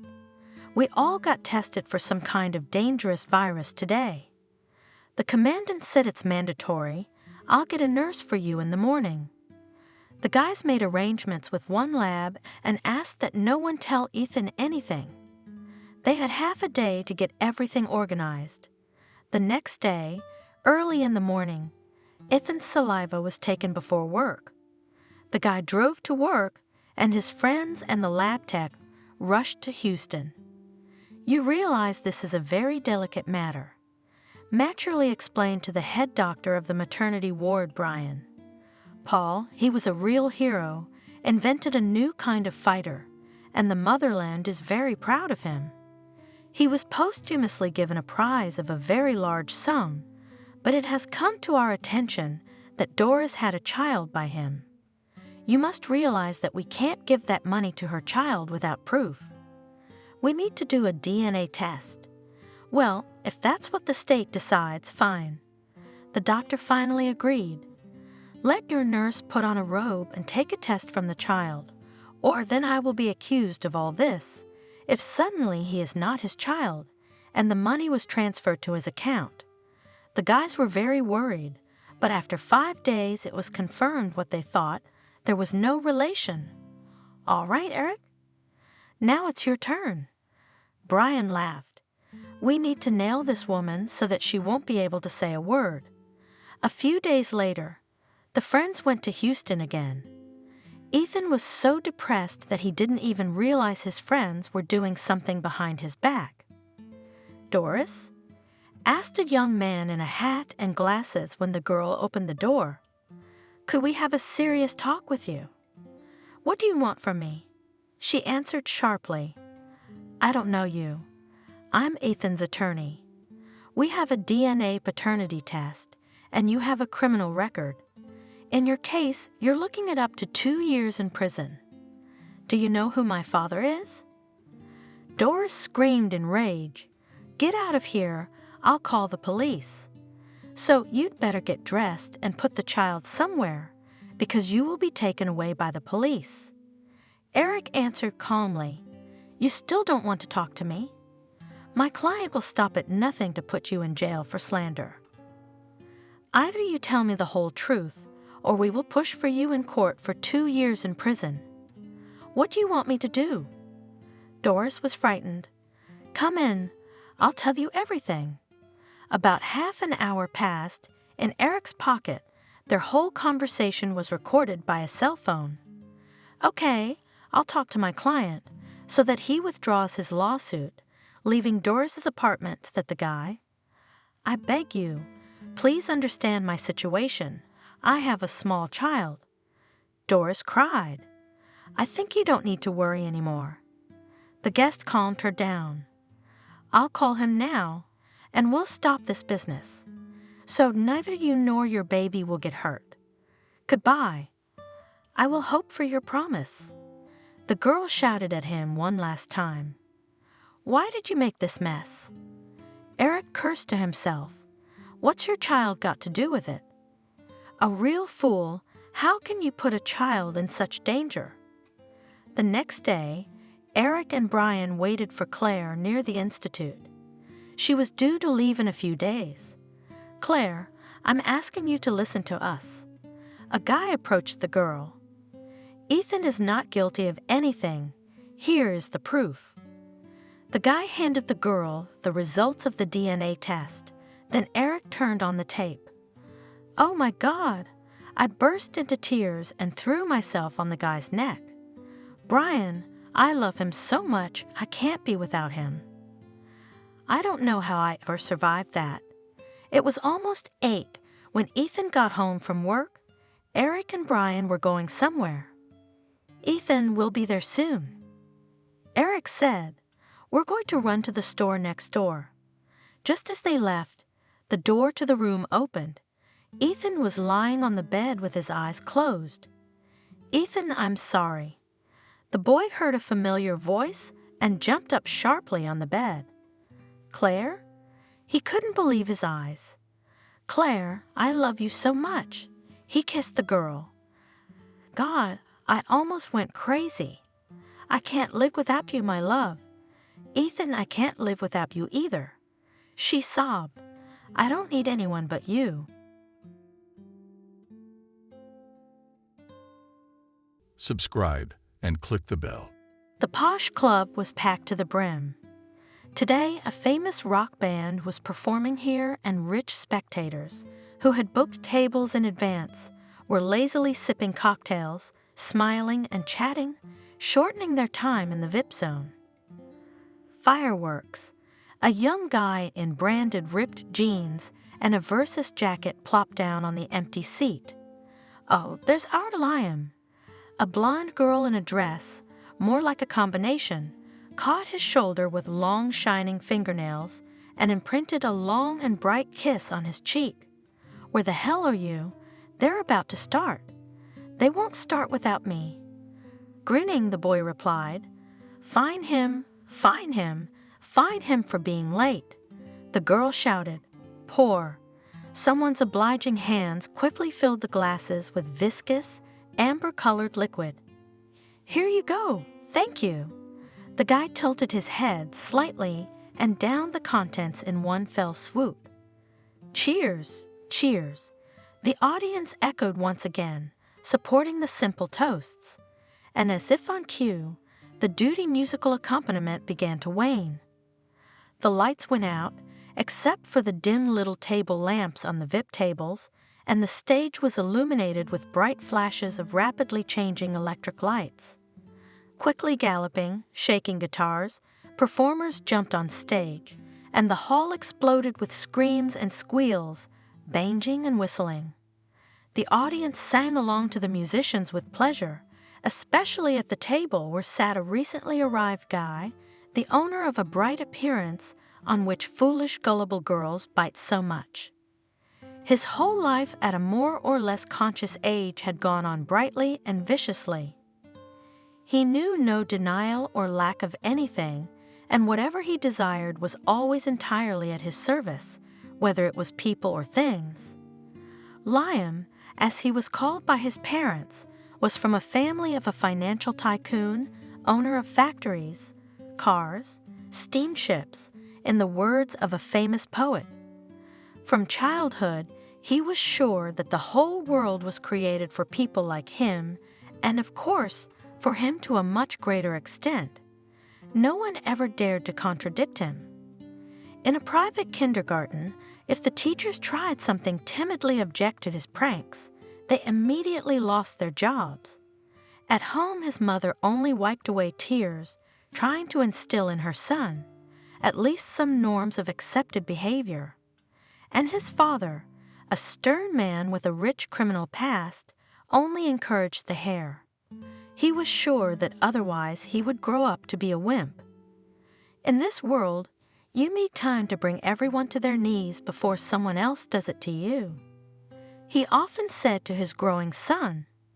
The son learned his lesson to the fullest. Already in school, of course, also private, he so skillfully mocked the teachers that they, notwithstanding, changed like gloves. After school he studied abroad and in more than one place. In fact, in prestigious British universities, where you need not only to have a lot of money, but also to behave decently, Liam did not stay long. There, both he and his father were just politely shown the door, issuing, however, the appropriate documents on the completion of the number of semesters that he was able to hold out. And since he only needed a piece of paper for his education, nobody demanded anything more from him. A warm place under the sun, Liam, had already been secured before he was born, and the papers would be good enough to hang in a golden frame on the wall of a fancy office.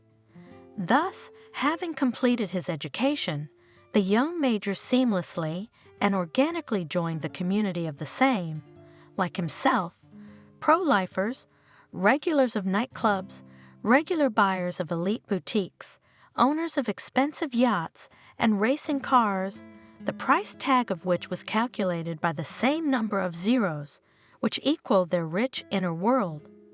During the day, these bats and predatory werewolves in branded rags sleep in their expensive caves, decorated according to the latest fashion, and towards evening, when the working people flock, barely moving in kilometer-long traffic jams to their miserable shacks, the majors come out into the light, which is no longer light, but a blue twilight, filled with the smell of wealth and luxury. This is how Liam's existence rolled along the dark nocturnal establishments, which sooner or later had to end in the same place where all other mortal beings find their last shelter. But the strongest of the world do not believe in it. They are touchingly sure that neither disease nor death itself has no power over them. And at this time in the provincial wilderness, in a village called Addicks, lived a simple American family. The core of the village, and the only workplace for a couple hundred residents, was a half-breed farm. The family of Jacob and Nancy produced 6 fairly healthy children, the oldest of whom was Kathy, the first in line and the first helper to her mother, worn out by endless hard work and incessant labor. From a young age, Kathy learned the hardship and beauty of a simple life in nature, away from the noise and smog of the metropolis. Even the center of the village seemed to her, accustomed to the simple monotonous routine of village life, sparkling fireworks of celebration. That's because they were there only on holidays. At agricultural fairs, where they sold honestly grown with their own hands, fruits and vegetables, and bought rare sweets, which had never been in their village, chocolates, and Eskimo. Kathy, even at the age of 15, rejoiced at this simple gift of fate like a child. At the same age, she was bought her first adult dress and shoes with heels, to wear to the disco, to the village club. "Look, Kathy," her mother told her. "Don't you dare grow up again. Your father and I won't change your outfit every year." Kathy only lowered her eyelashes obediently. She never paid her parents back.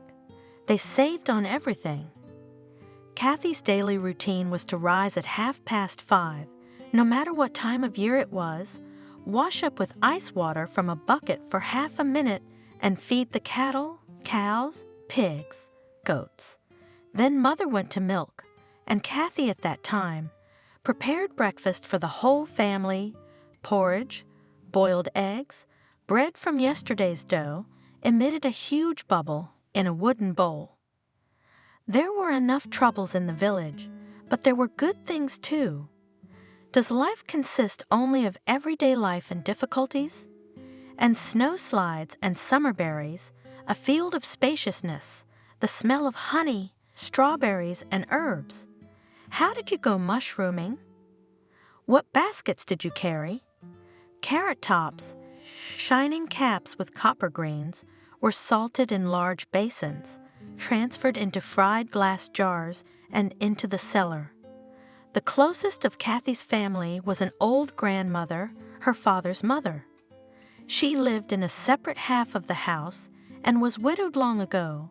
She also helped with the household, digging in the vegetable garden, as they say. Of all her grandchildren, grandmother loved Kathy the most.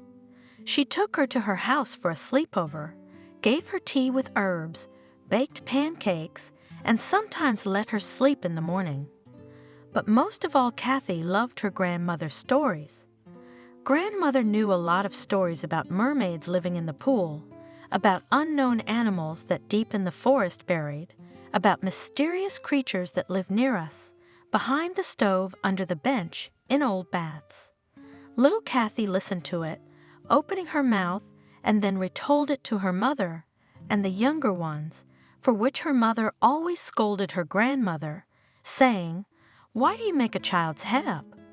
Growing up, Kathy did not hurry to share information, more and more whispered with her grandmother, and no one, not giving away the secrets learned. She collected herbs and berries with her, went for mushrooms far from home, and was not afraid to get lost. By the age of 20, she became a pretty girl with a long, thick braid and thoughtful gray eyes. And in the big city, life was boiling. After another board meeting, her father told Liam to stay late. Waiting until the office was empty and signaling to the secretary to bring drinks, he gestured to the leather chairs. "Sit down." Liam nonchalantly unfolded himself, lazily sipping his coffee. Now he's going to get his brains straightened out, he thought, but he had not expected how far his ancestor would go in that direction. "It's time for you to settle down. You're already 30. His father had a habit of speaking in short, succinct sentences. "We need to make a suitable match." "What?" "I don't understand." "It's time for you to get married." "That's what?" Father said angrily. "Do you have anyone in mind?" Liam was confused. There are plenty of such goodies. Father made an angry face. "I'm not talking about tramps. There's always plenty of that. But Brown, you don't marry street girls. I hope you realize that." "Yes." Liam nodded. He knew from experience that when his father was in such a mood, it was better not to contradict him. "I'm waiting for your nomination." A little softer, his father said, "She should be cute, but not too much and not spoiled." The latter, I emphasize, especially. We don't want other people's children. You never know what's in a woman's belly if she's slept with a lot of men before you. "Where am I going to get one of those?" Sincerely surprised. "In our time, wherever you want." Father shouted. "Not my concern." "Any other questions?" He squinted. "Yes." The son nodded his head. "How are you going to check that you're not spoiled?" "Because you're definitely going to. I know you are." "You're right," nodded the father. "But it won't be me, but the doctor. And if the girl doesn't agree to such conditions." Liam grinned. "Then you'll look for another one." Shrugged his father. "You have a month for everything, so do your best." When his son left the office, his father took a deep breath, went to the bar hidden in the wall, and poured himself an undiluted chivas, added ice, stirred, and walked to the huge window separating his office from the outside world. Behind this transparent wall life was boiling. The endless streams of the avenue crawled. People were walking back and forth, cranes, lifting their iron-long arms to the sky, and a narrow strip of concrete encased in the river glistened between this delightful bustle. James loved life, loved the movement, the hustle, loved to manage it all and punish those who made a bad fuss. He had gotten so caught up in running the world that he hadn't noticed his own role had come to an end. Only a few pages left, 6 months at best. He would never have grandchildren, but at least he would have made a beginning. That's how he decided to end his earthly managerial endeavors. Think about it. Meanwhile, Liam said to his friend, pouring tequila on his grief, "Now find him a girl who hasn't been kissed. What century does he live in?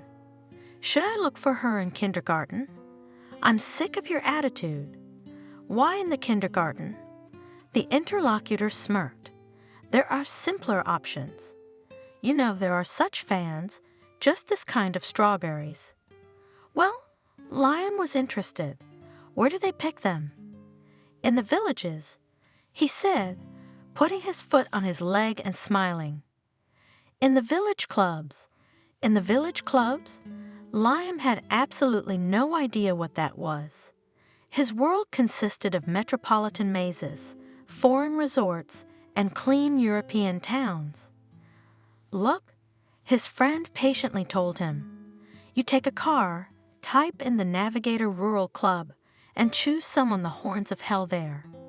You go there on Friday or Saturday night, and that's where they're herding." "Are you sure?" Liam frowned. "How long would it take to get there? And if we use wings?" "What are you doing?" My friend laughed. "Wings do not fly there, if only wild geese. For real." "Is there really such a thing?"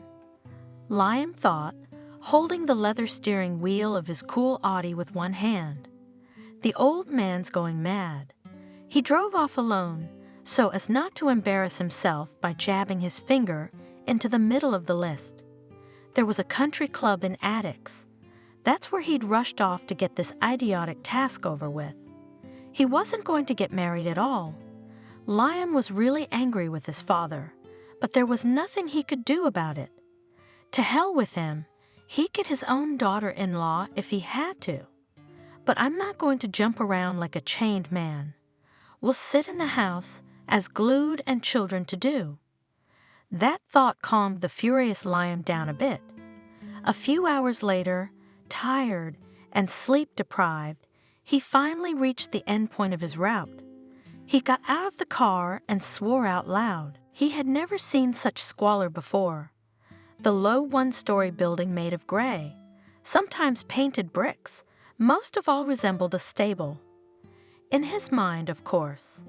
Enclosed by a low wooden fence painted a cheerful blue, it was hideous. Liam spat angrily and stepped closer. The peeling sign indicated that this was it. Sighing and reminding himself of his father, he stepped inside. "Who do you want?"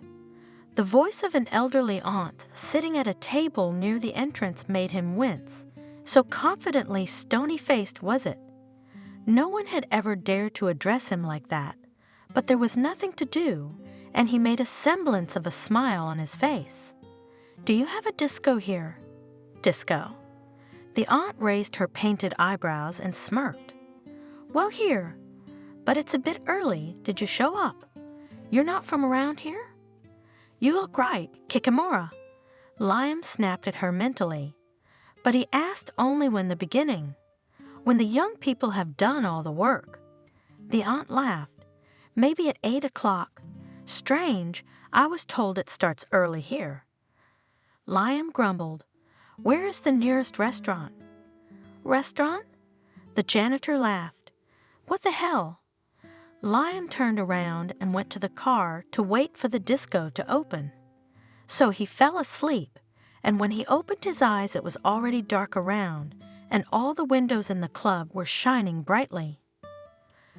Going into the dance hall, he expected to see anything but this. Between 2 low windows covered with faded yellow curtains, on a polished coffee table, stood a tape recorder, an old model he'd never seen before, and 2 speakers in wooden cases. On chairs along the walls sat girls in colorful dresses with curls and bright Barbie-style makeup. In the middle of a room the size of the bathroom of their mansion, on the creaky boardwalk floor, 3 couples were stomping in a slow dance. The guys were openly groping the girls, and they were giggling and making eyes at them. At the sight of the guy who entered, all heads turned toward him. The girls' eyes rounded, the guys tensed. Liam walked in silently and sank down on a vacant chair with worn upholstery. The chair beneath him crunched suspiciously. What am I doing here? Liam thought in anguish and rage, looking frankly at the astonished girls sitting next to him. The farther ones were whispering and giggling, looking at each other and covering their mouths with their palms, and those closer to him sat like at a funeral, eyes down, hands on their knees. Inviting those who don't dance. His friend's instruction flashed through his head, and he stood up resolutely, walking along the row of seated girls. May I invite you? Leaning over and putting out his arm bent at the elbow, he said to the first one with a long braid. You could sweep the floor, he thought, at the sight of this luxurious and natural maiden's jewelry. She looked up at him with serious eyes. Me? There was surprise and even fear in her voice. You. He confirmed it with a radiant smile. The girl cautiously rose shyly, hiding her hands in the folds of her dress. Liam didn't have much idea how to dance to such strange things coming from the rattling speakers, but it was easy. Hugging his chosen one and shuffling his feet from one end of the room to the other, he soon achieved the same results as everyone else. The next song gave out at a different tempo, and everyone seated gradually joined in the dancing. Fidgeting to such music, Liam was no longer able and suggested to his lady to go out for a smoke. I don't smoke. Shyly, she said, lowering her eyes again. Really? Liam marveled. Looks like the right specimen. It went through his head. Let's just get some air, shall we? He said and led her away to the blue fence. Let's get acquainted. I'm Liam. Kathy, she said quietly and blushed. Liam marveled. He lit a cigarette, blowing the smoke away so it wouldn't blow in her face, and he didn't know what to talk to her about. Where are you from? She asked after a while. I haven't seen you here before. From the city, he said. It was necessary to keep incognito for the time being, so as not to scare off any frightened prey. I'm here as a guest. Instead of answering, she only smiled, in that simple way that only his mother smiled at him. Her eyes, it seemed, could be searched to the very bottom of his soul and see nothing there but the same things on the surface. You know, Kathy. Liam was about to tell an inspired lie, but he didn't know how to approach it. I have to go now, but I'll be back for sure. And after a pause, he added, lowering his voice and looking her in the eye, to you. The next day, the whole neighborhood was buzzing like a disturbed beehive. In some century, in their remote corner, there had been at least some worthwhile event. The arrival at the village club of a strange guy in a fancy car here was tantamount to the arrival of a prince under scarlet sails. The fact that Kathy was playing the part of Assel only added fuel to the fire, for she was considered by a small margin ahead of Cindy, the prettiest girl in this little world. Did you hear that, girls? Wendy the saleswoman was singing. Kathy, we've got a prince. Oh, it's no good. Kathy's grandmother lamented. Princes don't just appear out of the blue. Why are you talking about bad things, Grandma? Kathy smiled, comforting her. Besides, I'm not going to go out with him. It doesn't matter. Sorrowed Grandma. Believe me, I've seen a lot of them. Meanwhile, Liam was consulting with the very friend who had taught him where to find a decent bride. Okay, here we go. Kevin said, tell her that you're looking for a man with a pure soul who could heal your wounded heart, but without too many details, that she's the one you've been looking for all your life. And most importantly, that she, and she alone, could save you. Why save me? What a load of crap. The consequences of unhappy love, brother. Kevin laughed. From what else? I can't believe she'd fall for a divorce like that. You'll see. His buddy laughed shortly.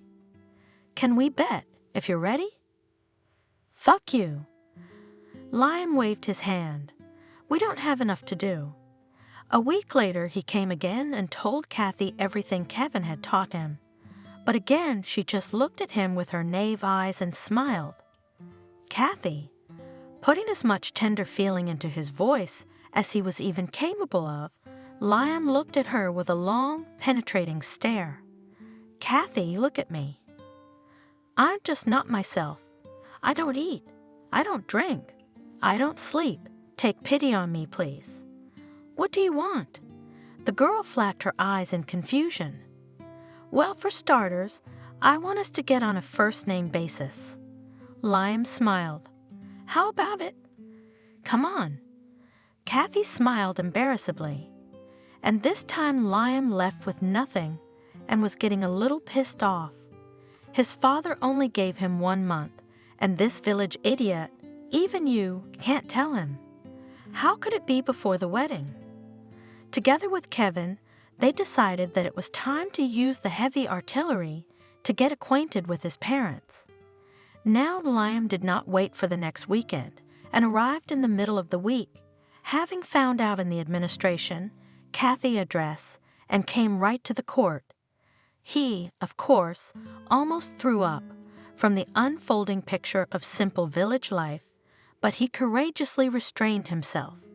He took out of the car a huge bouquet of roses for his mother-in-law, a bottle of Chivas for his father-in-law, a whole bag of sweet nonsense for Kathy, and another bouquet of white roses for her, and a small modest box.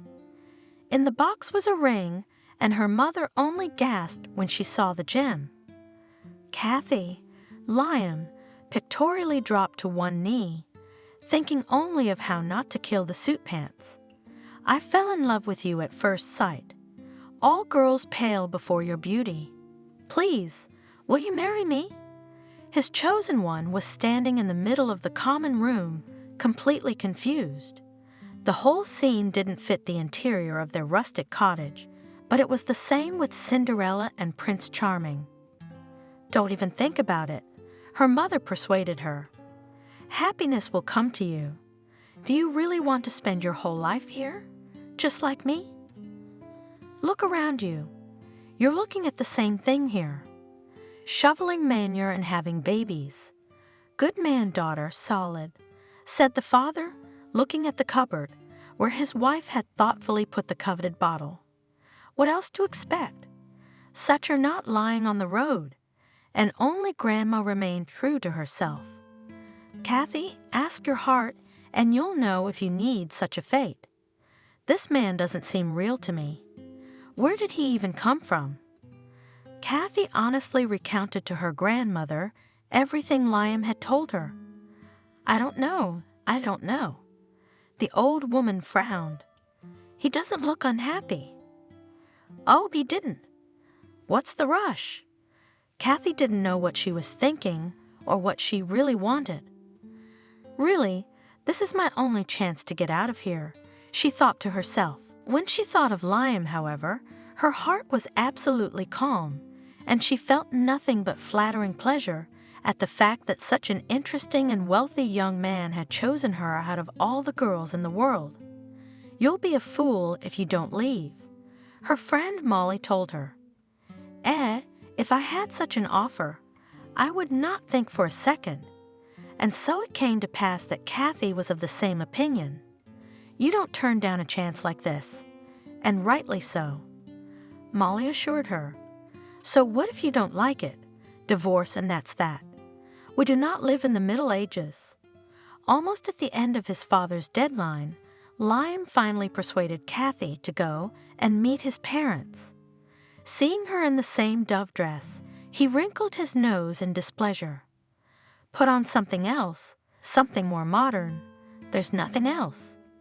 Kathy was embarrassed and tears came to her eyes. "All right, it's nothing."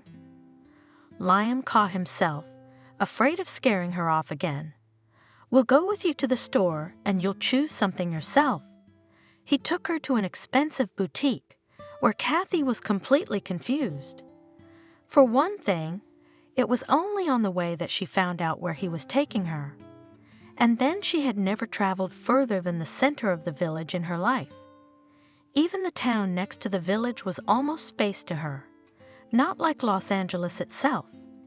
The savvy consultants, seeing the situation, took the couple in stride and dragged Kathy into the fitting room, leading her, like a fashion show, to Liam. As a result, a classic cut suit with a skirt was approved because the girl absolutely refused to wear pants. Liam looked critically at her pale, bare legs, but however, slender and not badly shaped, and decided that a week or two in a good cosmetology salon would make something acceptable out of her. They took a bag, sunglasses, a silk handkerchief and gloves, and the salesman, very happy with today's proceeds, smiled at them with dazzling fake smiles. "Hello." Kathy smiled politely at Liam's parents, her eyes wide open, looking around the chic mansion. "Hello, darling." Her mother stepped towards them, hugging her future daughter-in-law affectionately. "Good afternoon." Father seemed to look approvingly, or Liam only wanted it that way. "Let's go to the table." The mother invited her son with Kathy. "The servants have already set everything long ago. We've been waiting for you." "We've stopped by," Liam said, sinking contentedly into a soft chair. "That's why we were delayed." Lunch was tolerable. Mother kept asking Kathy about her family, about her parents, about where she studied. Her father listened, occasionally throwing in a line or two, raising an eyebrow. Kathy splayed her hands, apologized, and ran out from the table into the hallway where her bags of belongings stood. Returning a moment later, she handed Liam's mother a small bundle. "Please take this. I embroidered it myself." Blushing, she almost whispered, "A gift for you." Vanessa shrieked, ran in, hugged Kathy, spread the rug on the small table. "Women, what can you take from them?" After lunch, she and Kathy went out into the garden, and from there came the same delighted gasps. Only now the girl was admiring the flower beds and fountains, and Liam and her father were in the smoking room, opposite the big English window. "Well then," said James, "you've met the deadline." "Well done, but for God's sake, tell me, what swamp did you fish her out of?" "What difference does it make?" Liam shrugged. "The main condition is fulfilled. She's absolutely clean." "It seems so." Agreed, Father. "Now we have to take care of the formalities." "Do I have to do that too?" Liam jumped up. "You could be the one to do it." Father grinned. "But I'm afraid you'd fail miserably." "No, I've put my mother in charge. She's a woman and she can find the right words. And then you'll have to sign a prenup. You think that's going to be okay?" "I don't think she'll even ask what the paper in front of her is." Liam grinned contemptuously. "Good," nodded his father. "Now for the main thing." Liam was wary. Try hard to get Kathy pregnant as soon as possible." Father said tiredly, "Do you understand me?" "But what's not to understand?" Liam stretched himself. "We'll do it." "But what's the rush?" "None of your business." Father snapped at me. "My mother and I want grandchildren. Consider it a parental whim." The wedding was scheduled in a week. All the necessary formalities went really quite smoothly. Vanessa, who had managed to find a common language with Kathy, convinced her of the necessity of the examination procedure. And she didn't read the prenup, just as Liam had predicted. But not because she didn't understand, no, She understood perfectly well that rich parents didn't want their property to fall into the wrong hands, but it seemed to her not as an offense, but as an additional proof of Liam's seriousness of intentions. He is not afraid of parental anger, marrying a girl from the village, who, of course, everyone considers a hunter of other people's goods, but not him. Her chosen one is not like that. He is kind and noble, and he loves her. Why else would he have her? There are 1,000 girls in front of him, all ready to run at the drop of a hat. Oh, if Kathy knew why this family needed her. These people didn't think of any love at all, least of all Liam. Maybe only his mother had any feelings for her future daughter-in-law, and her father needed her, very much, but only as a perfect incubator. Kathy's relatives were not invited to the ceremony. It was explained to her that it was not their custom.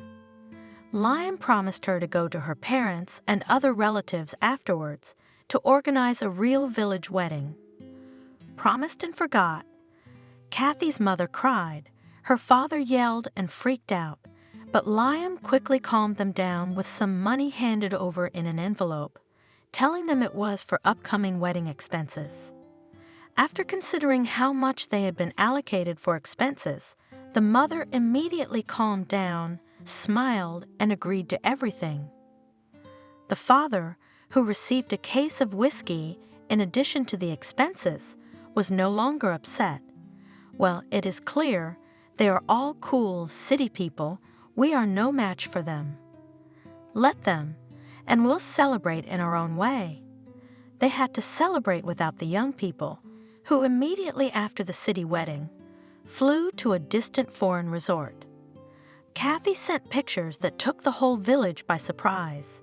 How lucky some people are, sighed enviously friends. What a lottery ticket. Dan, but why did he choose her? Kathy herself was as if in a parallel universe. In 1 month, her whole life had changed 180 degrees. She was now a married woman, and her husband, who looked like a foreign movie actor, had thrown the whole world at her feet. At least it seemed that way to her. After the Italian resort, they returned to Los Angeles, where a new mansion, a little smaller than her parents', but no less chic, was waiting for them. Father and mother, welcoming their son and his wife to their home, inquired casually whether they could expect grandchildren soon. Kathy became embarrassed, turned pink, and lowered her eyes but said nothing. At home, Liam asked her, "Why did you react like that to a simple question?" She blushed again, just as she had the first time they met. It was her strange peculiarity, Liam thought, that irritated him a little at times, and quietly she answered, "I didn't want to tell you until I was sure." No way! Liam was so happy he fussed, sat her in the chair, looked into her eyes, and even ordered the servant to bring tea and milk. That's great! He looked at her with such joyful eyes that Kathy cried from happiness. "But you're sure now?" "Yes," she nodded. "Let's go to the doctor tomorrow and find out for sure, okay?" Liam already imagined how he would solemnly present to his father the proof of his male achievements. The fact that he would soon become a father himself didn't excite Liam much. In fact, he was getting a little tired of Kathy. All these silly raptures on any occasion, absolute unsuitability for modern life. She even tried to clean the hotel. But here, could any normal person imagine such a thing? He remembered the face of the maid who had come to the room and found the rich guest dusting. It wasn't that Kathy disgusted him at all. Sometimes she was quite nice. All this naive innocence of hers had fascinated him at first, but the farther she was with him, the more he became irritated by her rudeness, her stupid simplicity, her complete lack of elementary ideas about anything. It was very stressful that everything had to be explained to her, chewed up the simplest, most obvious things. Yes, She didn't even know how to use a smartphone and woke up awfully early, disturbing his sleep, and in the evening she gave him no rest, dragging him from the bar to the hotel room, whining like a little girl. "Well, can we go now, honey?" "Don't call me that." One day he couldn't take it anymore and shouted at her. "What do you think I am, honey?" "Just call me Liam, whatever you say." Kathy readily agreed, and that annoyed him too. Her constant desire to please, to anticipate his every wish like an intrusive servant. "Lion, do you want tea? I can go and get it. The waiter brings the tea here." "And no, I don't want tea." "Waiter, a glass of Beaujolais, per favor." Kathy was embarrassed to go to the beach in her swimsuit. Liam literally dragged her out blushing like a cancer. They're all watching. Kathy looked at the people around her with tears in her eyes, eventually converged on the floor transparent perio. Liam felt like a loser who had married an ugly woman. Although Kathy was quite beautiful, and if she had been able to present herself, it would have been great, but that option was not available to her. And there were many other small details that were accumulating like a snowball. That's why today, when Liam learned that everything had worked out, and it was possible to give his father a ready report, so to speak, he rejoiced like a child. And Kathy thought he was happy as a child, without any how. Great son! James was indeed pleased with his report. They met in the office one-on-one. Liam wanted to present this news without Kathy, who was, in fact, only a tool to achieve the goal. And now that goal had been achieved, one could use something more serious for such news. My father was looking at the ultrasound photos, specially enlarged in A4 format. Liam had thought of it himself, specially asked the doctors. "You know, my father has poor eyesight, and I want to make the old man happy." Kathy again saw this as a touching family concern and smiled happily. "You know, I have unexpected news for you." The woman doctor smiled, raising her eyes from the monitor. "Look here." They both scrutinized the screen, not finding anything at all clear to them. "Right here, see." The woman pointed with a special wand, like a short pointer. "There should be one heartbeat here." "But we have two," she finished solemnly. Liam stared dumbly at the screen, not understanding anything, and Kathy, suddenly realizing the meaning of what had been said, gave her stupid habitual gasp and clamped her mouth shut, holding back happy sobs. "We're having twins." "Yes, and different egg twins at that," nodded the doctor. "What?" Liam was worried when he heard the terms he didn't understand at all. "Don't worry, there is nothing wrong with them." The doctor smiled. "They just developed from two different eggs and will not look like twins. They may even be opposite sexes." "Oh my God!" Kathy was overjoyed. "We are going to have two babies, Liam." She had forgotten that she shouldn't even call him that. But now he had something to surprise his father with. "Don't you see anything strange here?" he asked him, grinning. "What should I see?" James was wary, sensing a trick. "But I don't know." Liam said, "For example, that you'll soon be the grandfather of not one, but two grandchildren." "Really?" My father just soared above the sinful earth. He made the old man happy. He even hugged his son, which he hadn't done for a long time. And I think he even wept, or was it just Liam? "Adriana," he rushed to the intercom. "Adriana, my soul, bring us here the best champagne from that stock." "Son." The old man was shining like a shiny coin. "Son, you don't know how pleased I am. To tell you the truth, I doubted that you would be able to accomplish my little errand so quickly. But I was wrong, and for the first time in my life, I'm glad I was wrong. Ask all you want for such great news. That collector's Mustang, remember? Liam squinted. No problem. James threw up his hands. Not a question at all. The seductive Adriana, smiling and shooting her eyes at Liam, brought a fogged bucket with a green gold bottle. Here you go. Did you have a good deal? She asked, seeing that the chief was in a good mood. Oh yes, James said. A very, very good one. Well, son, he raised his glass as soon as the door closed behind the secretary. To our family. Liam joined in the toast with gusto. The champagne was indeed excellent. The next day we had a family get-together with our relatives. The mother was delighted, as was the father, and she took Kathy to her room, and they clucked like two hens. Liam was generally very surprised to see his mother. Surely she had no country roots? The two of them had gotten together very quickly. Grandchildren. The father rumbled all over the hill. 2 grandchildren at once. Wow, respect for the old man. Kathy's pregnancy went well. Village women with strong immune systems rarely had trouble bearing children. Liam expected her to become cranky and irritable like everyone in her position, but she hadn't changed a bit. She was still up early and eager to be active.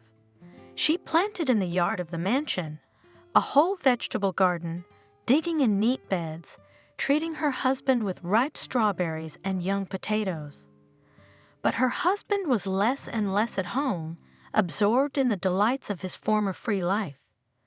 Kathy with her housekeeping and simple family pleasures, he was already madly bored.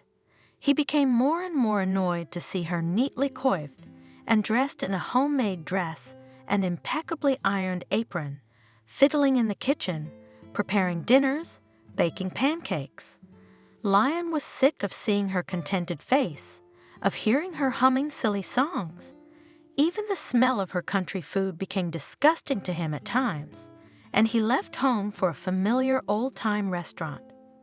Ordered sushi and a warm arugula salad.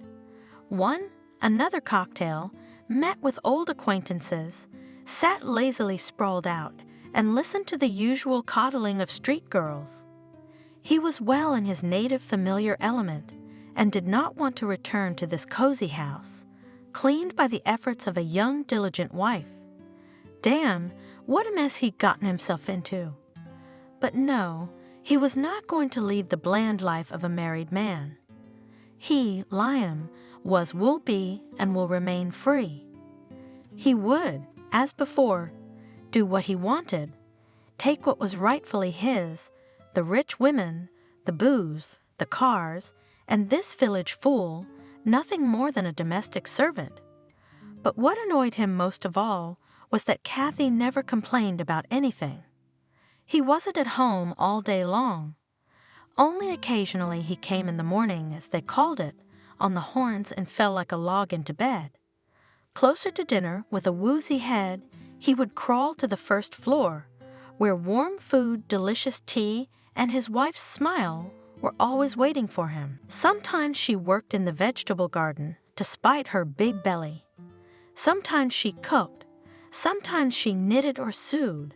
Sometimes she read on the terrace or in the garden. But never once did he find her idly lying on the sofa or watching television. The latest model of iPhone, which he had given her on their honeymoon, was always in the same place, carefully packed in a case so that it wouldn't spill out. For some reason, that fact annoyed Liam the most. Why aren't you on the phone? He reprimanded her during his rare moments at home. I'm just doing some chores. Kathy justified herself shyly. What if I need something urgently and I can't reach you? I'll probably hear you. That's right, you probably would. And I still haven't installed any messenger. Do I have to text you like an idiot? Why? Sincerely surprised Kathy. If you need something, you can call and tell me. You're the one who can. Liam got upset, but I'm a businessman, Vissy. You understand? It is often inconvenient for me to talk, I have business meetings and negotiations. Then can you please make me this messenger?" She asked him belittlingly. "Well, you give." Liam grinned. "Like a 100-year-old grandmother, let's do it yourself with your hands. At the same time, you will learn how to do it like all normal people. But like me? Look on the internet." He cut her off and left. There was nothing to do, so she had to learn the internet and all sorts of messengers. The whole day, poor Kathy tortured herself trying to install on her phone different wise programs and applications, tired beyond belief. It all took away from her as much energy as she had never spent on any, even the most difficult housework. "Oh my gosh," she thought, "if their lives are so complicated, if everything Liam does takes so much energy, no wonder he's so tired and irritable. There must be some way to help him." But what can she do? Here in the house, it's just her and one other female au pair. True Kathy, accustomed to handling her own household, almost never asked her for anything herself. Only lately, when her stomach had gotten too much in the way, had the woman helped her in the garden. Maybe she knows something about these mobile wisdoms? "Wendy?" Kathy turned uncertainly to the housekeeper, who was sitting in a wicker chair on the terrace, sipping coffee and leafing through a magazine. "What?" Kathy turned around. "Can I help you?" "Wendy, you wouldn't happen to know how to handle this, would you?" "I know a little bit, like everyone else." She shrugged her shoulders. "Come on, what do you need?" Wendy was an ace compared to Kathy. She felt like a fish in water in the virtual world. She quickly taught the hostess all the subtleties of handling the iPhone. But she was not familiar with the laptop. "And you go to a special course," she advised Kathy. "They will teach you everything." Kathy thought about it. She had thought of self-education more than once. If now she lives in a big city, so it is necessary to try to somehow adapt here to get accustomed to these new conditions. Otherwise, she'll be a village idiot. When the children grow up, they'll be ashamed to have such a stupid mother. True, earlier she did not know how to approach it, but now she was going to do everything in her power. So when her father-in-law arrived once again and brought the doctor with him, he was very concerned about the medical part of Kathy's pregnancy. She shyly asked him, "James, I would like to enroll in a computer course. Why would you want to do that?" The man wondered. "To keep up with everyone else." Kathy explained, "Liam says I don't know how to do anything." "Ah, Liam?" The father-in-law stretched out. "I'll talk to him." "And you, my dear, remember that now your main task is your children, my grandchildren. You should not overwork and sit near the monitor pregnant, harmful. Understand, when you give birth, when the kids grow up, then you're welcome. You can learn computer literacy and whatever else you want. Right, doctor?" He turned to the doctor. Their family doctor nodded, confirming James' words, and added, "With your permission, I would recommend Kathy's hospitalization in the clinic altogether." "Why?" James was concerned. "Is something threatening to the babies?" "Not threatening, no." The doctor hastened to assure him. But at this stage of the pregnancy, all sorts of unexpected things can happen at any time. And although Kathy is perfectly healthy and feeling well, both she and the babies should be under round-the-clock medical supervision. "That's something we can't provide at home." "Of course not." My father-in-law agreed. "Come on, Kathy. Let's go to the clinic." "For how long?" Kathy was confused. "Now until the birth." The doctor said firmly. He didn't want to have to answer to James if anything happened, and the clinic was more reliable. And although the girl was healthy and strong, it would never hurt to be reassured. When they were already in the car, Kathy quietly turned to her father-in-law. James?" "Yes," he mumbled, not looking away from the screen of his smartphone. "Don't be too hard on Liam. He's not angry. He's worried about me, that he won't be able to contact me if he needs to." The man looked at her carefully and nodded, smiling slightly. What astonishing naivete and gullibility, he thought, and in his callous soul. First of all, her strict upbringing was having an effect. Secondly, in front of her eyes stood, as an example of her parents' life together, in which there was no place for tenderness and unnecessary sentiment. But still Kathy hoped and believed that Liam gave all of his strength to work, caring for their well-being. Ah, if she had seen those very conditions and especially the implements of labor. But fortunately for her, for the time being, this dark side of their lives was safely hidden. And behind the high fence of the perinatal clinic, nothing threatened her and her children. She continued to feel fine. All her tests were normal and nothing particularly bothered her, but she had a lot of free time on her hands, too much.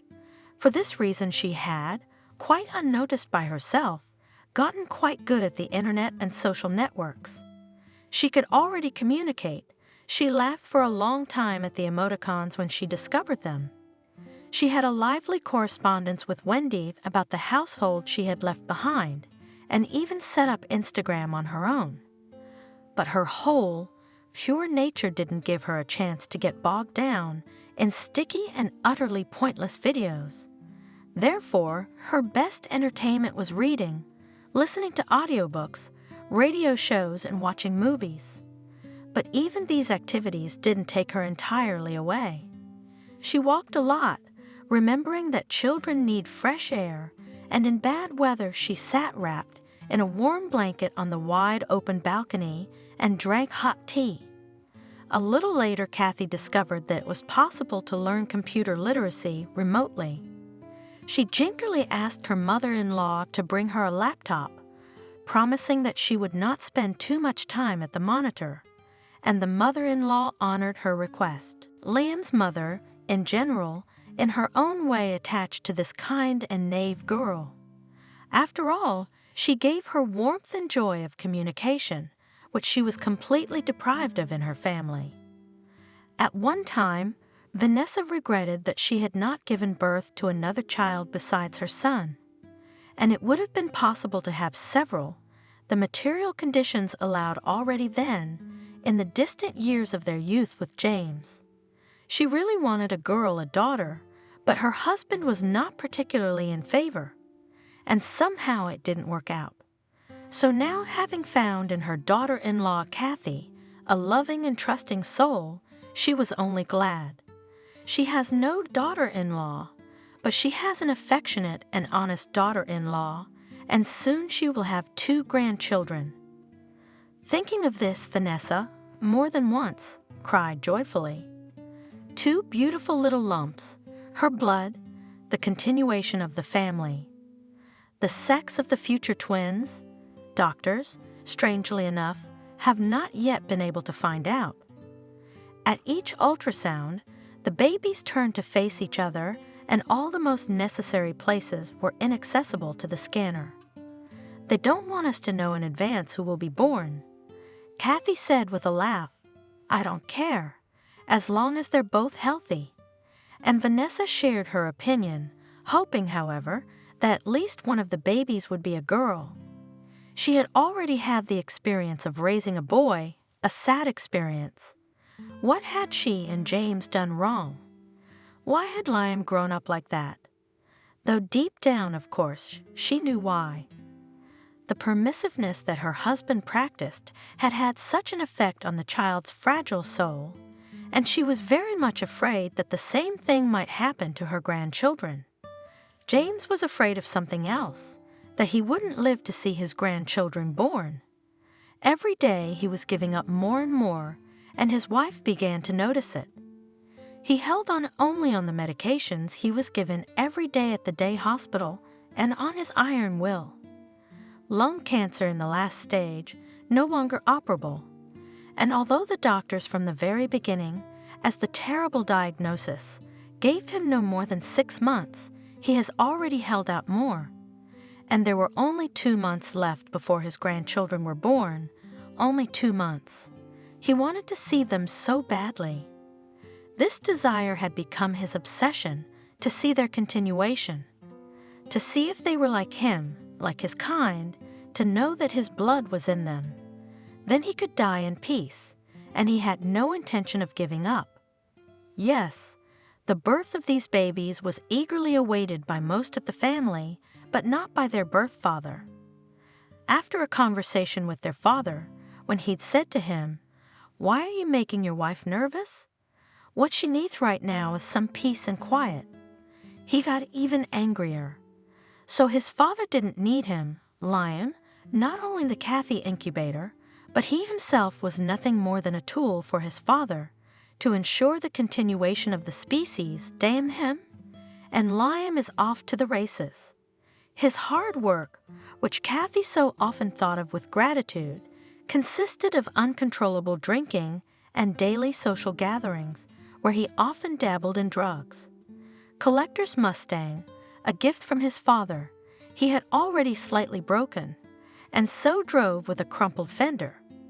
There was no time to bring it to the service. The tools of his labor were slutty girls. While Kathy was at home, he didn't bring anyone there for fear of his father's anger.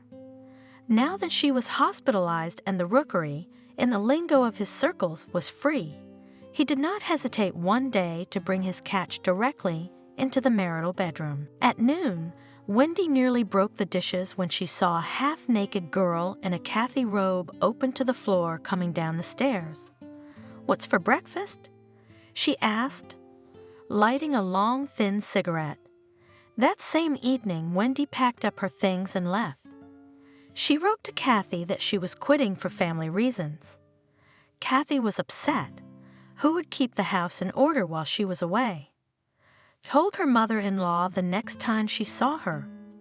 Vanessa, suspecting something wrong, went to the mansion to see what was wrong. The morning her son was supposed to have his 10th dream in his bed. He was indeed there, but in the same bed was also lying another girl, and there were empty bottles on the carpet. "Get up," Vanessa commanded, pouring the rest of the contents of one of the bottles on the head of the uninvited guest. "Ouch!" she shrieked and jumped up, batting her eyes. "Who are you?" "Mom." My son's eyes widened. "What are you doing here?" "I came to visit," kindly explained the woman, sitting down on the chair. "To see how you're doing with the household. The housekeeper left you." "What is she?" Lion was surprised. "I'll tell you what." Finally, the mother boiled up. "And then I'll tell your father, too." "Let's see how you'll sing then."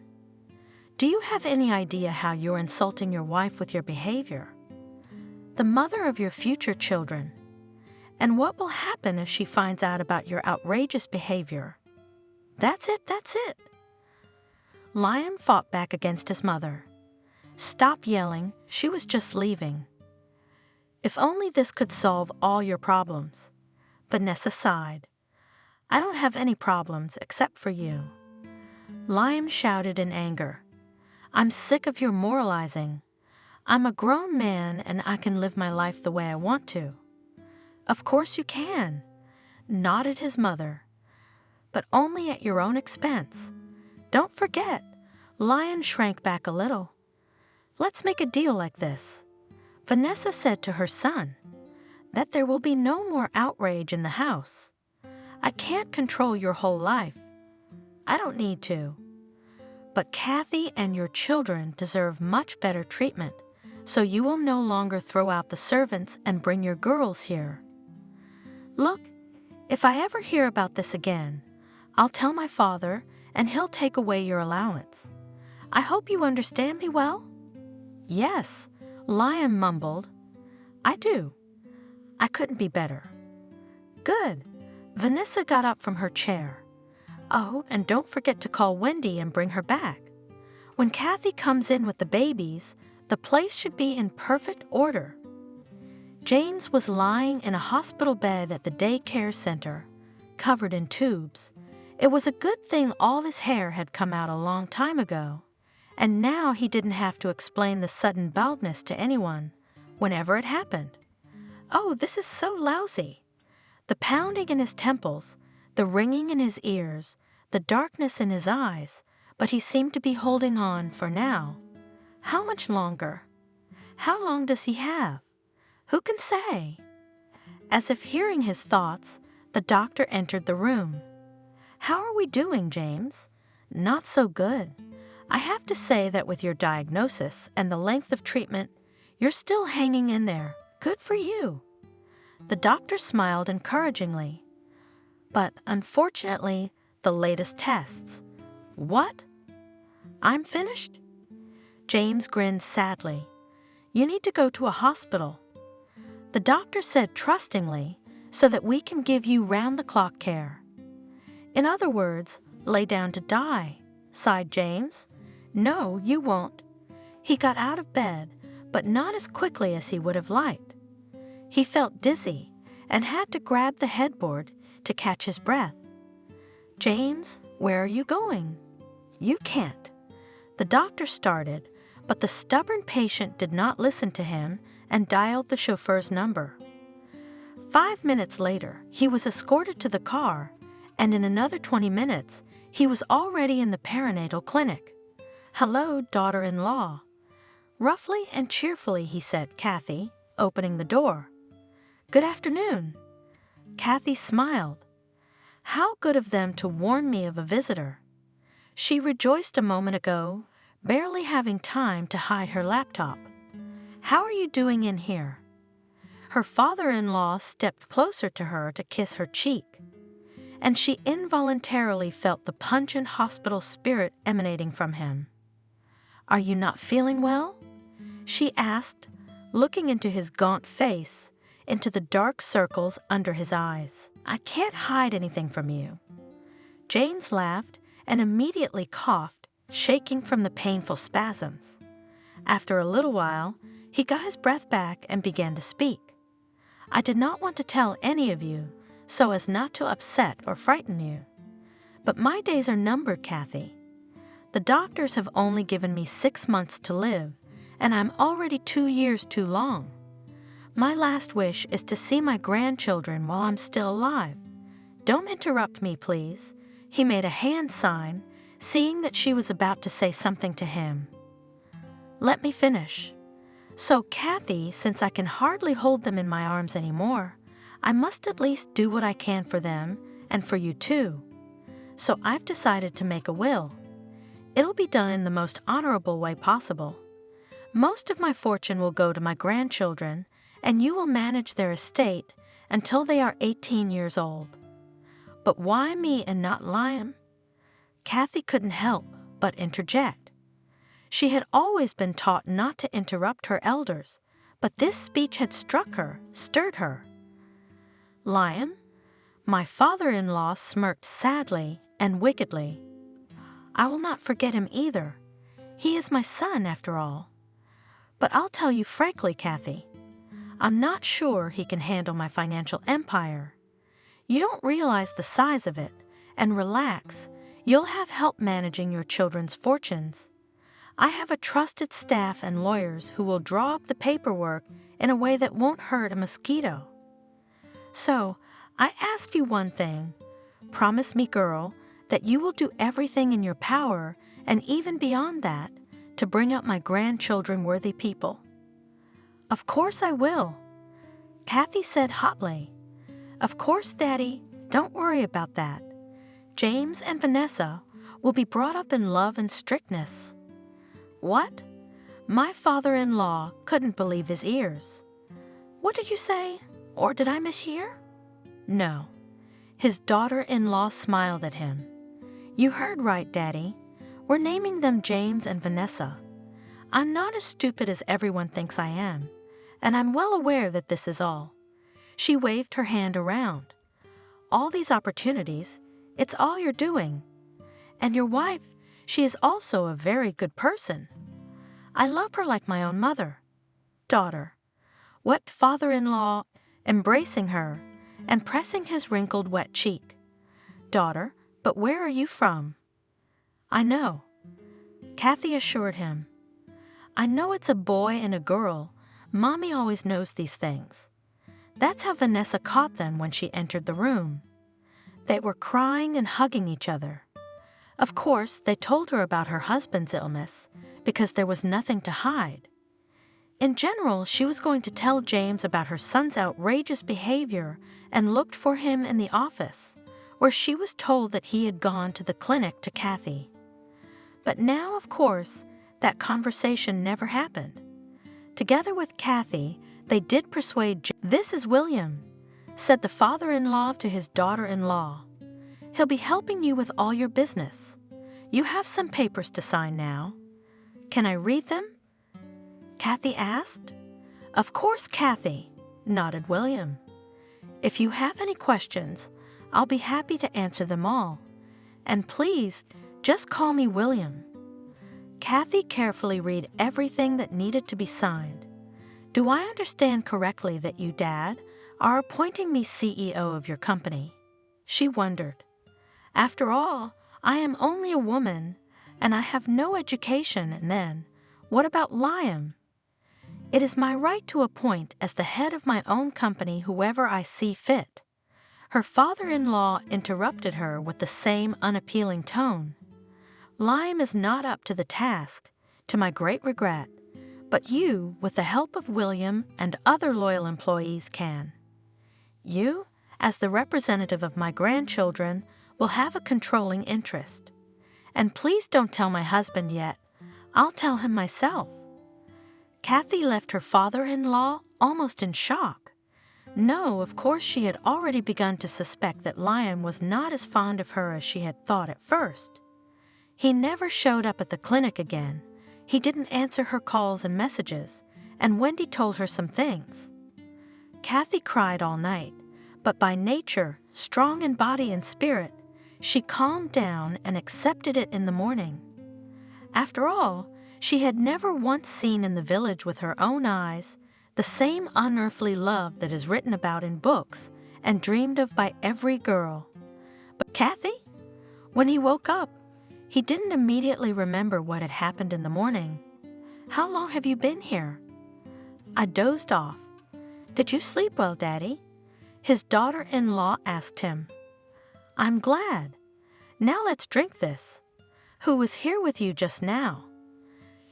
James finally remembered. "Some old woman, a little woman?"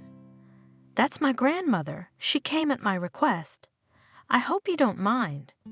She still called her father-in-law by her first or second name, depending on the situation.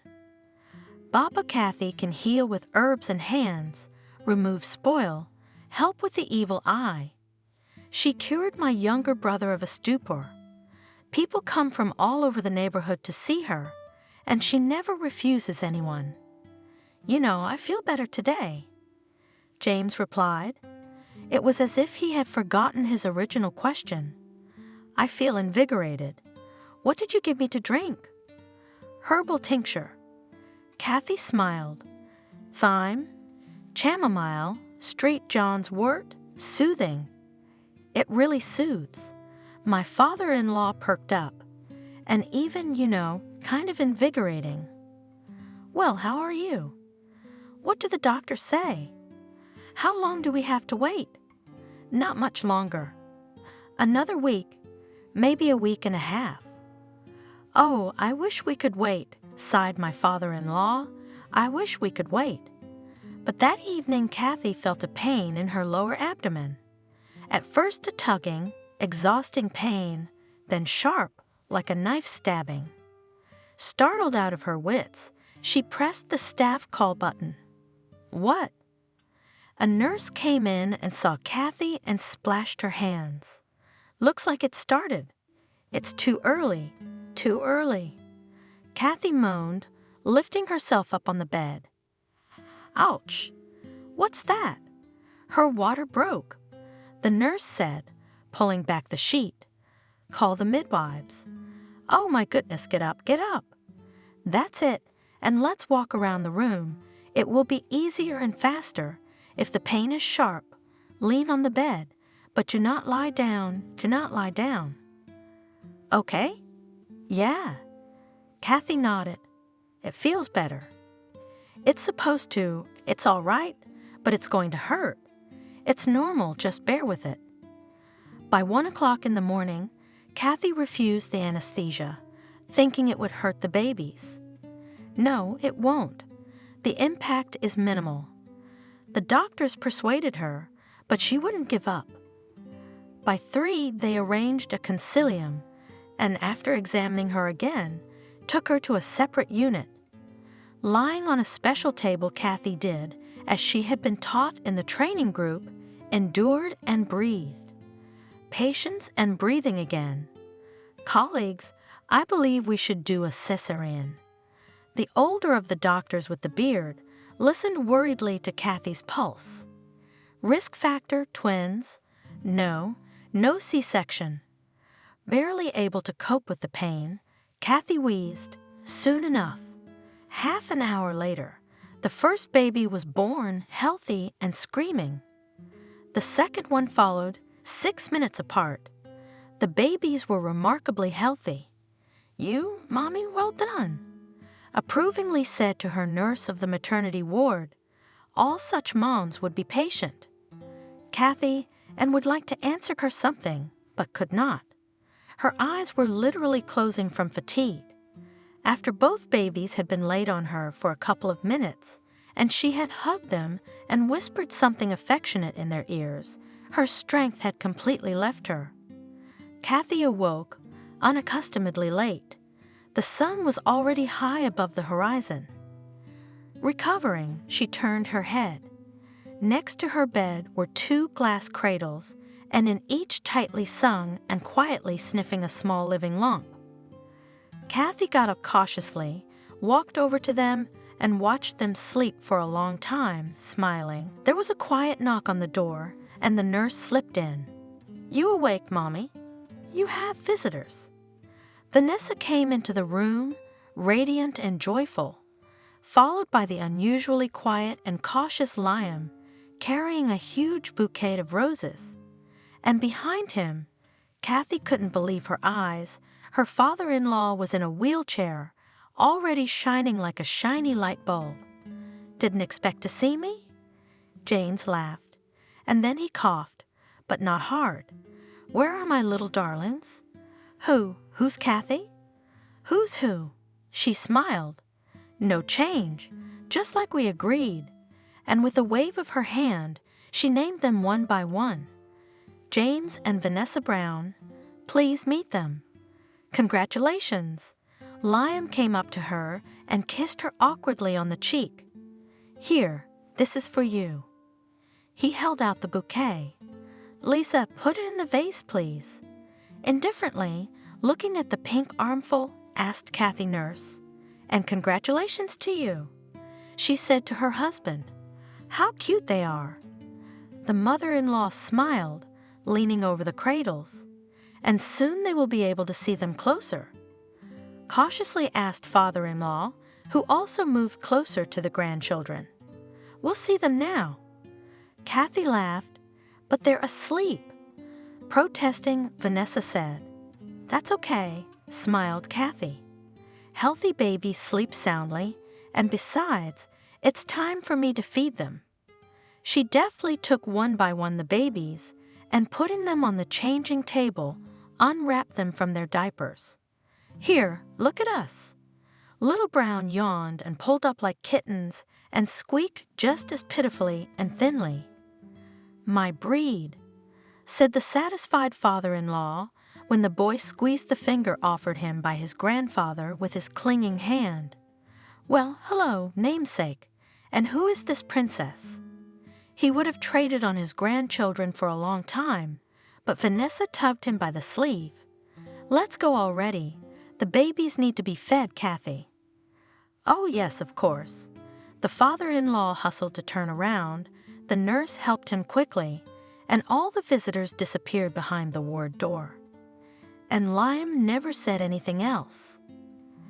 After a week, Kathy and the babies were discharged home, where they were cared for by 2 helpers and her mother-in-law. She practically moved in with them to help Kathy. In fact, the young mother needed minimal help. The children were so calm, and she herself was such a grip that she could probably have done without help at all. Liam arrived home neatly by 8 o'clock in the evening and almost always sober. He politely inquired about their day and, after looking at the children, retired to his room. Kathy moved with the twins into a larger room overlooking the sunny side of the garden. The father-in-law, who was stable, calm, and in no great pain, was often brought in. He showered them with gifts and one day told Kathy this.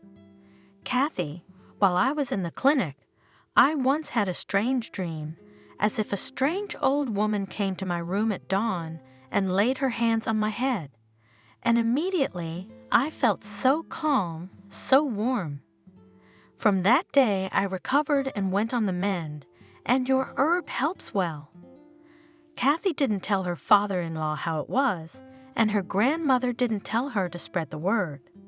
And Wendy, who had come into the house again, marveled at her mistress.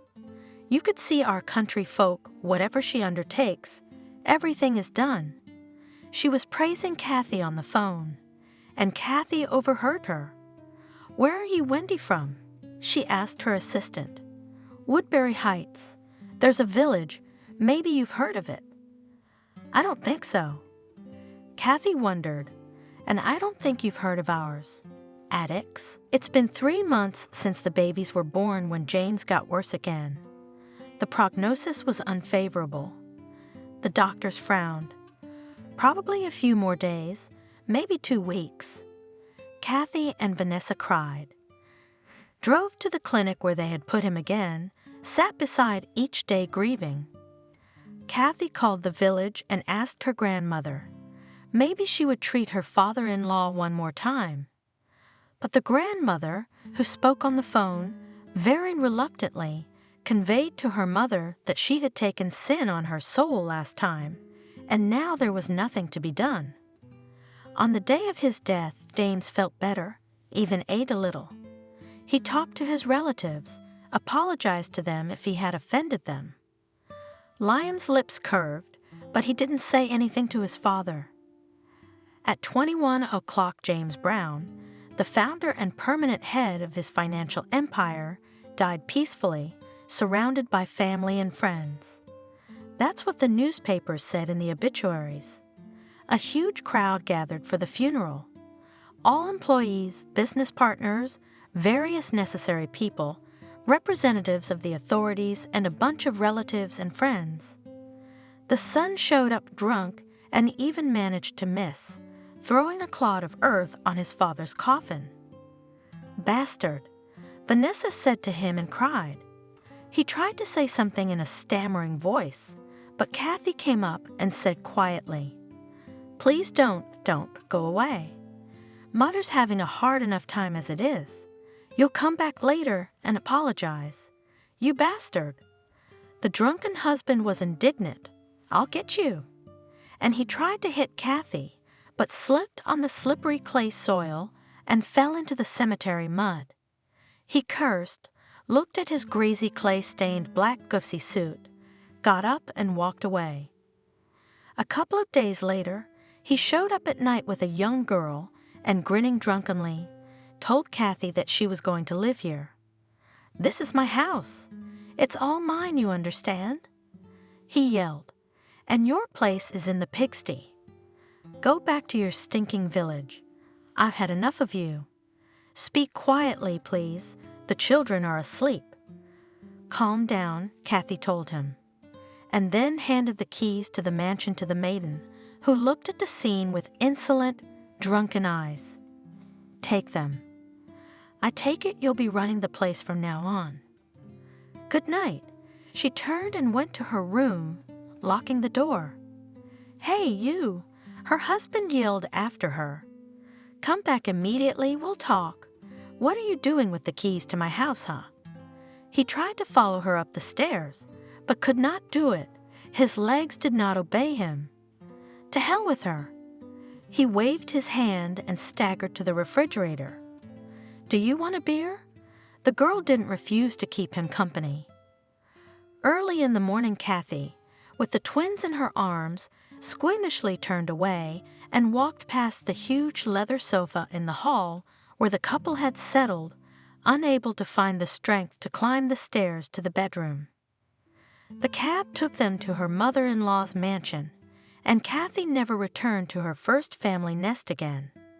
By late afternoon, a waking Liam was pelting her with calls and texts, demanding she return and bring his children, threatening her with swift reprisal in every possible way. Kathy texted him that she was ready to meet at the company office to discuss the terms of the divorce. Who did she think she was? He was furious, methodically throwing dishes from the cupboard onto the floor. What divorce? I'll leave her without everything. No, what an idiot full of idiots. She doesn't even remember that she signed a prenup. Elsa, his young mistress, looked indifferently at his rage. She didn't care about anything at all. And soon Liam received an official notice from the lawyer about the beginning of divorce proceedings. Dan, it's Michael, our office lawyer. Liam stared at the text in bewilderment. Is he out of his mind? And rushed to call the lawyer, but he only correctly repeated the dry wording. Do you have any idea who you're dealing with? Liam yelled into the phone. Do you know that now I am in charge of the office and everywhere else? The lawyer assured him that he was fully aware of all the facts, and advised Liam to take a closer look at his email. You must have missed another email in the same folder, Liam, the lawyer said. There's also a notice about the announcement of your father's will. What? Liam marveled. What the hell will? Yelping and grunting, he went through the mail again and indeed found the document he was looking for, but the information in it was only the same, only with the specification of the place and time of the appointed procedure. Kathy and Vanessa, meanwhile, were fully immersed in the simple pleasures of home. Under reliable protection in the family mansion, they spent the whole day with the children, took walks, baked cakes, and generally enjoyed the peace and company of each other. They invited Wendy, who had no intention of staying at Liam's house. It's a terrible thing to do. She complained to Kathy, not realizing she was hurting her. Every day there's debauchery, drinking, and naked girls. Mark my words, Kathy, he won't end well. Often in the 2 weeks that remained before the elder Brown's will was read, William came to the mansion, and he and Kathy discussed things at length, poring over papers. The lawyer was also in attendance, and even the notary was brought in. Vanessa, preoccupied with her grandchildren, didn't even wonder what was going on. Mostly she already knew everything. Her husband had told her before his death exactly how he had disposed of his fortune, and she wasn't that interested in the details. On the appointed day and hour, all interested parties arrived at Brown's office. In the parking lot in front of the building, there was no place to fall, and the guards were exhausted, checking according to the established protocol every car coming in. All right, ladies and gentlemen, the presiding member of the board of directors began. Let me welcome you all today on this solemn and mournful day, when we must first of all express once again our sincere sadness at the passing of our deeply respected founding father, Brown James. I ask those present to stand and honor his memory with a moment of silence. Everyone rose, lowered their heads, and stood in silence until the chairman rang the bell. Thank you, ladies and gentlemen. Now let me begin the extraordinary meeting of the Board of Directors of the Joint Stock Company Stavka. The agenda. While the agenda was read out, which took quite a long time, Kathy sat immersed in her thoughts and almost did not hear anything. For the umpteenth time she asked herself the same question, whether she was doing the right thing, whether she had not abused too much the trust of an old, sick, dying man who had given her and her children so many opportunities and at the same time imposed such enormous responsibilities. Will she be able to cope with this heavy burden? And let me now introduce you to our new chairman of the board of directors. Kathy heard the words of the speaker. Liam, who was sitting almost opposite her at the huge, polished mahogany oval table, grinned contentedly and wickedly, preparing to stand up to general applause. Today he was surprisingly sober and in normal shape, shaved, combed, in an impeccably ironed navy blue suit, probably from some brand. Safu didn't know much about them. He wore a snow-white shirt and a beautiful tie with a fashionable paisley pattern. Now please, Brown Kathy, a round of applause, gentlemen. The gentlemen clapped, amazed as much as Liam, whose eyes were almost popping out of their orbits and his hands were treacherously trembling. Kathy stood up proudly, straightened to her short height, and raised her chin. Please take note. The speaker spoke. Kathy has been appointed CEO of the company by an order dated, and he gave the date. Signed by the former CEO, James Brown. Those who wish to read it may do so. A copy of the order was passed around. People read it, quietly expressing their bewilderment, and passed it on. We will now turn the floor over to our esteemed notary, who will read the deceased's will to us. Kathy sat back in her seat, and her mother-in-law, sitting next to her, squeezed her hand encouragingly under the table. The notary, too, started from afar and spent a long time reading out the tediously long wording. Finally, he got to the point. To my son, Brown Liam, I bequeath 10% of the authorized capital of a limited liability company and a block of shares in a joint stock company in the amount of 5% of the total number of ordinary and 2% of preferred shares. Liam, in a silent frenzy, broke the Parker pen lying on the table in front of him, and the ink spilled out onto the tabletop and onto the sleeve of his snow-white shirt, spreading out in an ugly blot. To my wife, Brown Vanessa, I bequeath. Then came the enumeration of shares, amounts, and various types of movable and immovable property. The deceased did not forget about his leading employees, describing to them a bit of shares so that they would not be remembered. And finally, the notary got to the main part of the will. I bequeath the rest of my estate, whatever it may consist of, and wherever located, to my grandchildren, Brown James and Brown Vanessa, in equal shares each.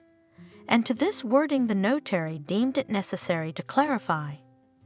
Including the controlling interest in the joint stock company Stavka, until the majority of the main heirs and their executor and manager of all property is appointed their mother, Brown Kathy. That's a hell of a thing. Suddenly Liam shouted out and abruptly stood up, throwing his chair away. The people sitting next to him recoiled in fright. I will appeal against this farce. Father would never do such a thing. I assure you that the will has been drawn up in full form on the appropriate form, has been recorded in the electronic registry of the Unified Notary System, and has been properly authenticated. Important, said the notary. I don't give a damn about your registers. Liam shouted in his voice. You've got a snake on your chest. He suddenly pulled out a small revolver and pointed it at Kathy. Stop, you bastard, he said quietly and violently. The people scattered out of the office in panic. Only the notary alone sat unperturbed and glued to his seat. Papers were in disarray, lying on the desk and on the floor, and the panic was terrible. Kathy sat staring at the muzzle of the gun pointed at her, growing monstrously larger, coming closer and closer to her, and becoming horribly, horribly like a black hole. What about the children? A thought flashed through her mind, and it gave her strength. With an abrupt movement, she wriggled like a snake and slid onto the chair under the table, dragging her mother-in-law behind her with a jerk. The chair on which Vanessa was sitting fell, and she fell with it. Almost simultaneously, a gunshot sounded.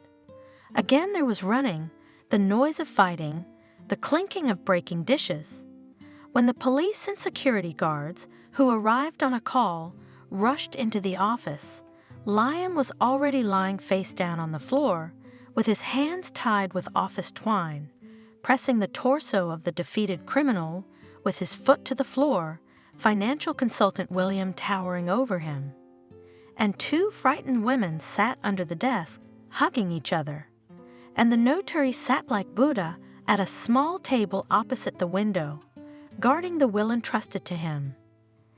Liam was in prison for 7 years for attempted murder and drug possession. Kathy took the late Brown Sr.'s place and soon learned to steer her financial ship with confidence. Partners and colleagues changed their minds 3 months after her appointment when, sensing a volatile situation on the stock market, she made a very controversial decision to sell some of the shares, and as a result their quotations rose significantly. William, her first assistant and loyal beau, is courting her, and Kathy likes it, but she is in no hurry to say yes to a man in love. The twins are growing up, and Vanessa, looking at her grandson, often cries, seeing in him a copy of her promiscuous son. But Kathy, with an iron hand, manages her wayward son, not letting him get away with it. Perhaps she will be able to do what the older Browns failed to do, to grow from a small child, a big and real man.